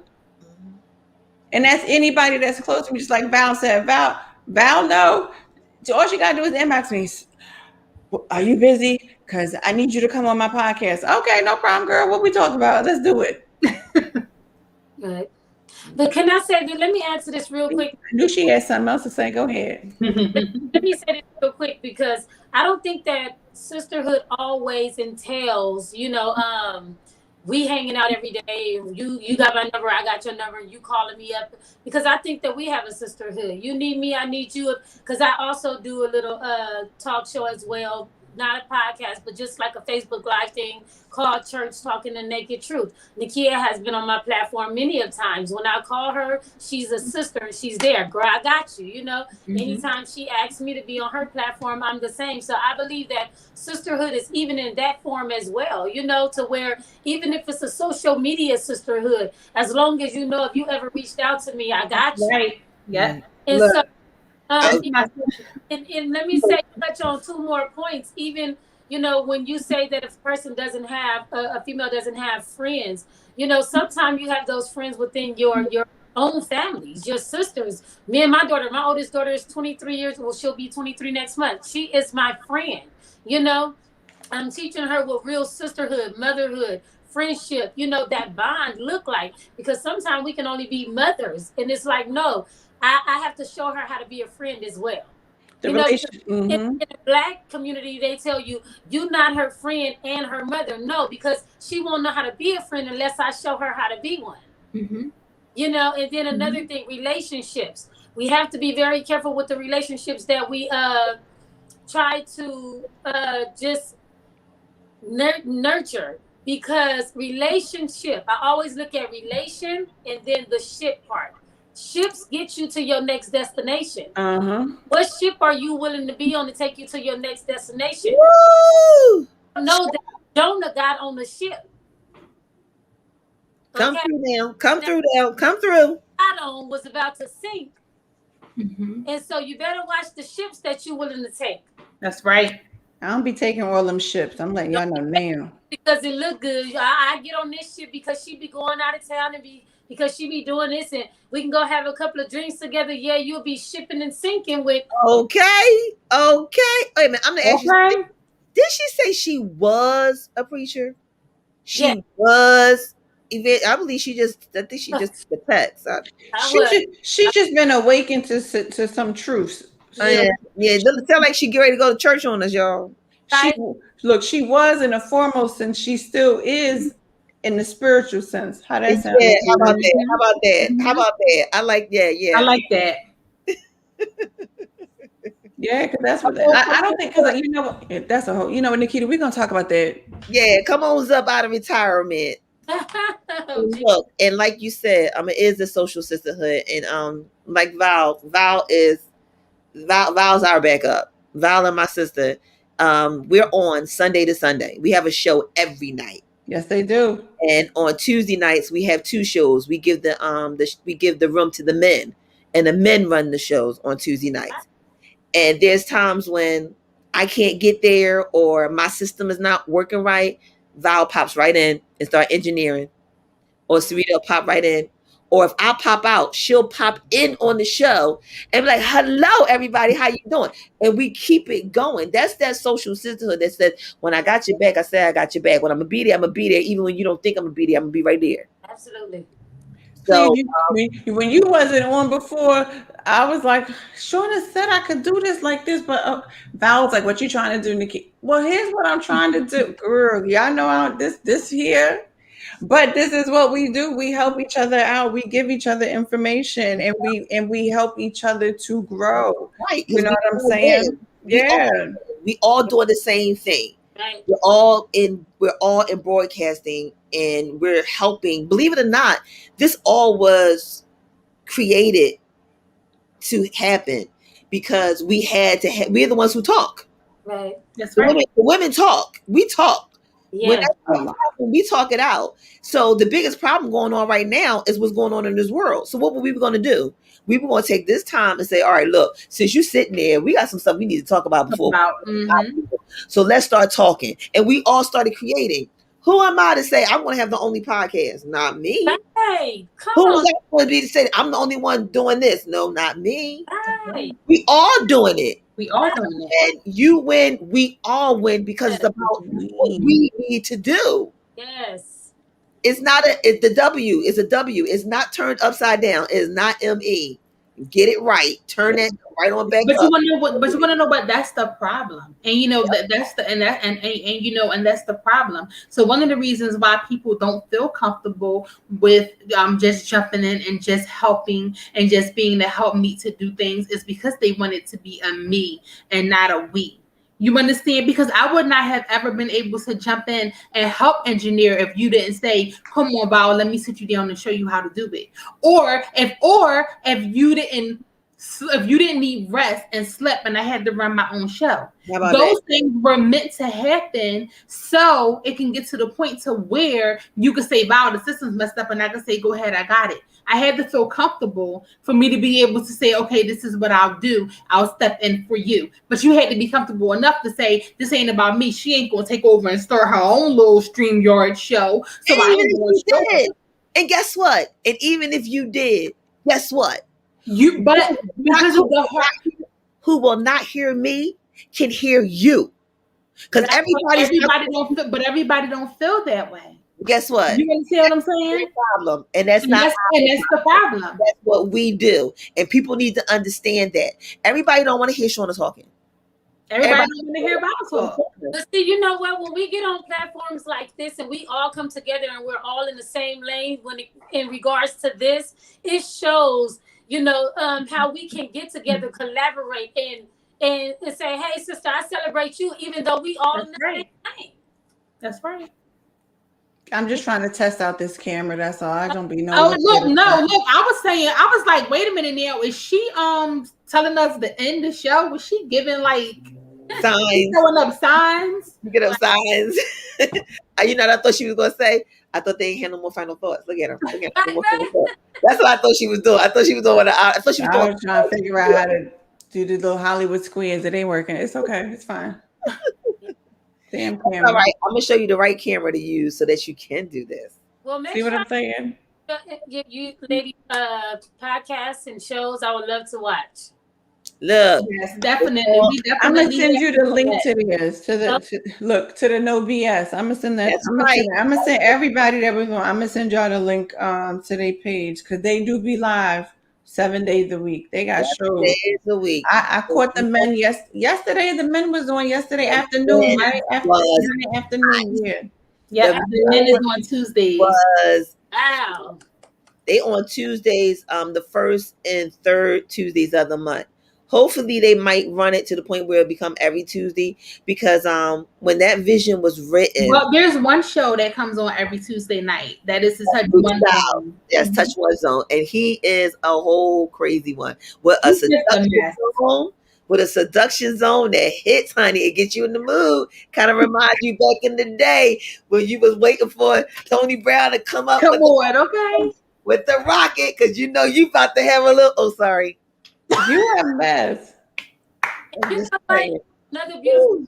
Before I jump off of here, ladies, this has been such a joyful night. I've really learned from you, ladies. But another thing is, I can't wait to COVID, give us our lives back because even, doing a show, actually getting out there in the physical, and doing a panel of women who have podcasts and things like that and coming together and doing a whole little conference and talking about sex and all kinds of stuff, Oh, trust me, we are working on that. That's about to happen. We've already spoken to existence. So you go ahead and you just spoke that confirmation again because we supposed to be having a birthday celebration. Unfortunately, we didn't have it the way see, that was the reason why we didn't have it the way because I can't say I didn't consult. I thought big. And it still can go there, but it may not go in the direction that we was going. Maybe we could celebrate with other podcasters and have cameras out there where we can socially dis and be able to stream live and digitally and people be in person and we have the experience and the conversation, like you said, with that panel of women. I think it would be wonderful. Absolutely. Yeah. I think so. And I believe Ms. Monet can head it up with the muzzle off. I know, right? Some Yeah, heat is all. Okay. all the women of talk. Yes. The muzzle off. All the women of talk. Talk. I like that. Yes. Yeah. Get it popping. And then we can play Val's favorite song. Can we just talk? That's my song. Can we just talk? Can we just Yeah. Oh no, I love that song. Can we just you and me both. I love That's my good song right there. Oh yes. I'm sending y'all the link now so everybody Okay. have it to the no BS. Well, can we? Are you putting it like in a group chat? Because maybe if everybody, like if you put us in the text, that way we can all friend each other, like even through Messenger, and then we'll be able to connect that way. Because I know Latasha was going to friend us, but she said she had to go. So just want to be sure that we still all stay connected, because one thing that happens, and it happens a lot, is that women come together and we say, hey, we here for each other, and then all of a sudden we shrinkle off and we drop off. So we don't need this to just be a moment thing. Right. You know what I mean? Like this was not just for the moment. Talk. That is I like that. So the women of talk. I'm down for that. And maybe you can even make that the name of our chat group. Just in our messenger, the women of talk. Women of talk. Absolutely. And whenever we need somebody, look, we always available. So if you ever need us, just holler. And like I said, I work millionaire hours, meaning I'm up all night. Right. I think they wrote a song about it. They probably did. So definitely. But I really, really, really enjoyed this. So I thank you so much. So Fran, do you have any closing remarks? I already gave my closing. I ain't giving a double What was closing. Who cares? I'm not the Baptist preacher. Okay. Who cares? I am not the Baptist preacher closing 1,000 times and still ain't come to a close yet. Well, Okay? I didn't hear your closing remarks. Be well, everybody. Good night. Learn how to be friendly, therefore you will have friends. Remember that they used to tell you that in church. What they used to say, I don't know. That stuff used to irk my whole good soul. Yourself friendly. What they used to say? I think it's to have friends, you have to show yourself friendly, right? Some of y'all need to show yourselves friendly so you can have friends, okay? I'm joking. No, some of us just need to really and truly heal. Some of us really and truly need to come into the acceptance and come into the agreement of truth and understand that just because someone tells you the truth does not mean that they are judging you. Just because someone is holding you accountable does not mean that they are judging you. And just because someone is just raw and straight to the point and direct does not mean that they are judging you. They just love you that much to be that upfront and direct with you so that they do not see you crash and burn. Also, but then you also have to discern when the person is actually toxic and not good for you. And like how Nikita stated, how I was experiencing you was different. We have to be cognizant of how people experience us as well. That does not always mean that the perception is right, but everyone has an experience with every person. Everybody gives off an energy, and that energy is not always good. So we have to be able to determine that energy. What is this? What is this that I am feeling? Now, if it's the energy of guilt because you feel guilty, then own that. But if it truly is the energy of where a person is really trying to throw off on you because they actually have contempt in their heart against you, that's the difference. The key is whether the person has something against you or not. If they really don't have anything against you and their guidance is true and it's pure, then you got to embrace people like that. You can't push people like that away because what you're missing out on, truth be told, is a jewel of a person. And it's time out now for us to be missing out on the jewels that have been given to us because we can't accept the packaging of it. So the truth of the matter is, when none of y'all would have diamonds or anything like that if people couldn't understand where they were buried at. So, and I thought disturbance and pressure was something deep when I said it follows up with diamonds and pearls. But you, my sister, I like that one. I got we got to make a T-shirt out of that one, Val. Y'all better come on here and make a shirt. Shoot, Val. Yes. But I just believe that is important because diamonds are kept in the dirt, buried. Right. And it takes a person with some real perseverance. Like you got to really chime through that. Same thing with gold. You know what I'm saying? So at the end of the day, when everybody is going through their refiner's process, we all have to understand that our job as our sister's keeper is to keep you refined, to keep you sharp. You know what I'm saying? So if you don't want that, I'm not your sister friend. That's I right. ain't your sister keeper. I ain't none of that to you if you don't want that. Because in this season and in this time of life, it is time out for watching people crash and burn. I said that earlier, and I mean that. It is time out for that. We literally all just went through an entire pandemic, and we've made it through. We have over 500,000 people that didn't make it through a pandemic. That's right. That's right. So you mean here for a reason? Yeah. So you mean to tell me I gotta watch you still be dumb? Does that make sense? Am I supposed to watch you still make the same dumb mistakes that you've been making for 4 years, 2 years, 1 year? If I gotta watch that, I'm not your friend. Right. And that's the key. You know what I'm saying? I tell everybody, if y'all see me, pull me up out. You my friend, pull me up out. Pull me. Don't leave me there. Don't leave me. Pull me up out. And if you ain't strong enough, go get somebody else who's stronger. Pull me. Cause I might need that pull. Pull me. That's why you need that one sister that's gonna tell. Oh, really? So you say that it's okay that I'm the tell you? Look, it's always good. Right. It's always good. It's just something I gotta pay you not to tell. There we go. I go that way. Boom. There You know that sister that you had to bribe when y'all was younger, and you be like, "Listen, girl, don't say nothing. I'm taking you to the store."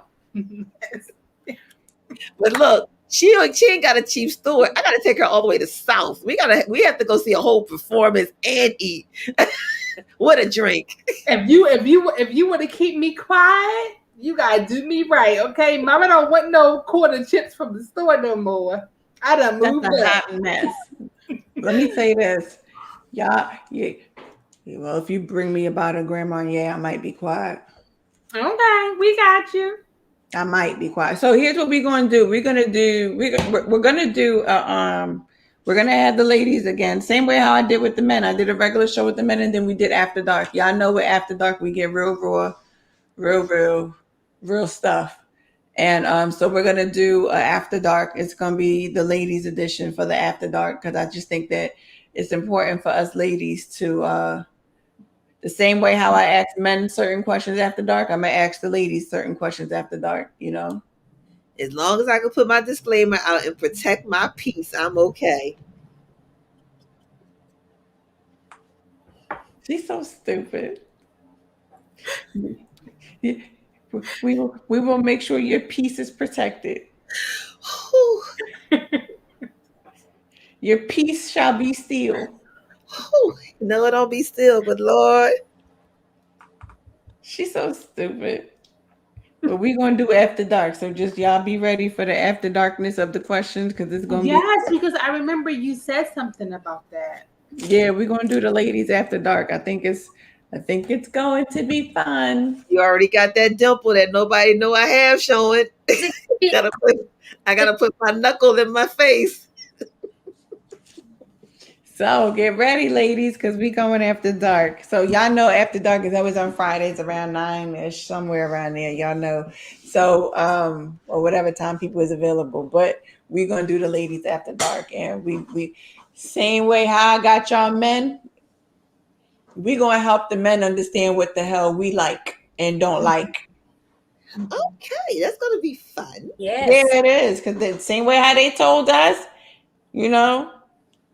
We're going to help y'all understand why once and done is not enough. Okay, I'm going to be quiet because I was going to say once and done ain't never enough if I'm still at the half mark. Stepchild. I don't have to worry about the one and done because our one be done. So when we go after dark, y'all gonna hear how we feel. Understand. He makes sure. Look at her. I'm done. That's Well, it. I'm just gonna put it like this. So when we talk about the one and done, I'm gonna have to show them how we can get the job done with all the creative, toys and stuff. That's why mine is one and done. I hate her. Sean, Right back to what we said about us sisters. You need to know what you're working with. Yeah. Know who you're working with so that you don't have to worry about the shortcomings of the one and done. I don't know about them one and done people. I ain't got that type of time. Oh, trust me, I never said how long the one was. I just said it'd be done. Listen, whatever it is, let it be. Hallelujah. Time to go. So y'all be on the lookout for the ladies' night for After Dark. I will be doing another show on. It's not my podcast. I'm not doing it on my podcast. It won't be on my platform. But I will be doing another show this coming Friday. What time is it? I think it's at 8 p.m. It's at 8 p.m. Eastern time. So y'all just be on the lookout. Y'all will see me share the link for that. I just put up the post about it, but it'll be this coming Friday at 8 p.m. Eastern time.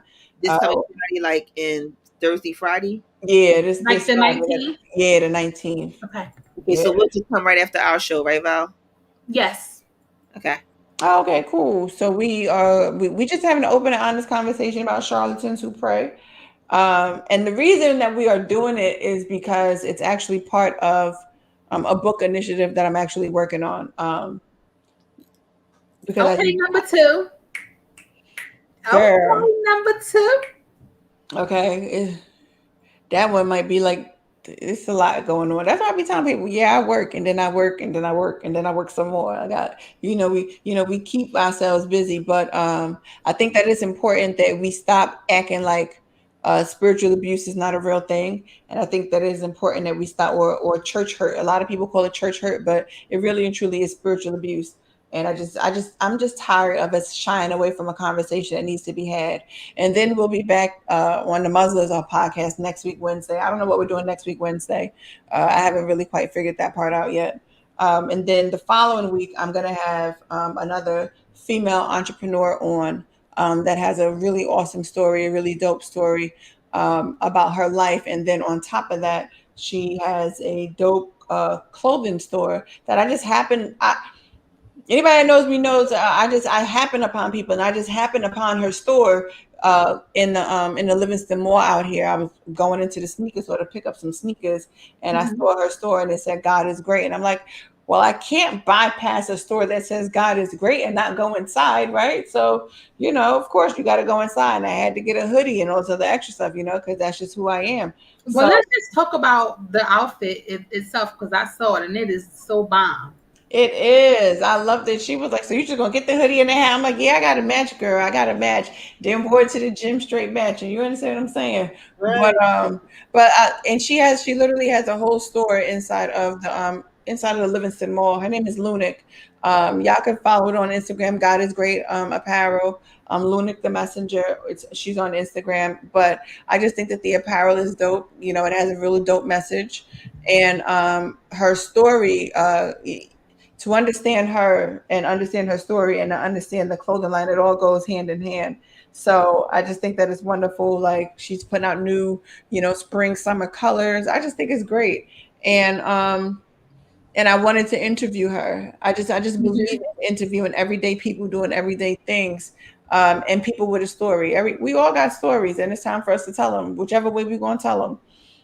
Whether we're going to put it in a book form, whether we're going to come on a podcast called the Muzzle Is Off Podcast, whether we're going to come on the No BS Duo Show, whatever we could do them all. We could do them all. We could have part 1, part 2, part 3, part 4, because you want to know why? It's not going to do anything but open up outlets for all of the followers to follow each other. And that's what we do. If we're social media sisters, then we need to support each other. Period. Right? So I'm here for it. Hopefully, Cause I think it'll be dope. Y'all meet her too. She's just she has such dope energy. So she will be on the 31st. So that much I do now. I just haven't figured out what I'm gonna do as far as next week is concerned. I was trying to get another entrepreneur out on, and I'm still verifying with her. But this other entrepreneur woman, she's dope to me. She opened up a school in Ghana. So I just think that Awesome. and I just be meeting people, y'all. I ain't even gonna lie to y'all. I happened to just happen upon a live that she was on. I was like, I want to support you in your initiative. How can I support you? Keep your school open in Ghana. And she was selling shea butters. So I bought some shea butters. You know what I'm saying? So I just think yeah, I just think that it's imperative that you know that we continue to do that. Good night, Nikita. I just think that it's imperative that we just continue to do that and we continue to show support to everybody. Because it means a lot to people. You know what I'm saying? It means a lot to people. And I want people to know that they matter, and I want people to know that they count. You know what I'm saying? So this is what we do. Yes. That's right. Yeah. I agree. Yep. So all right, y'all. I love y'all. Thank y'all so much for coming. Oh, my pleasure. Thank you for the invite. Of course, you know how we do. And everybody, y'all just keep following all of us. Support us, like, share, do what you would do. Do what you would want someone to do if you were doing what we're doing. That's right. You know what I'm saying? That's the best way that I could put it, you know. And sometimes all it takes is a like. Sometimes all it takes is a share. Sometimes all it takes is a comment. That's right. That's it. What you would want someone to do for you. Do it for us. So love y'all, ladies. Love you much. Big hugs virtually. Here we go. Love you guys. Good night. Well, not really, because this one going to text in like 3 seconds. You know what?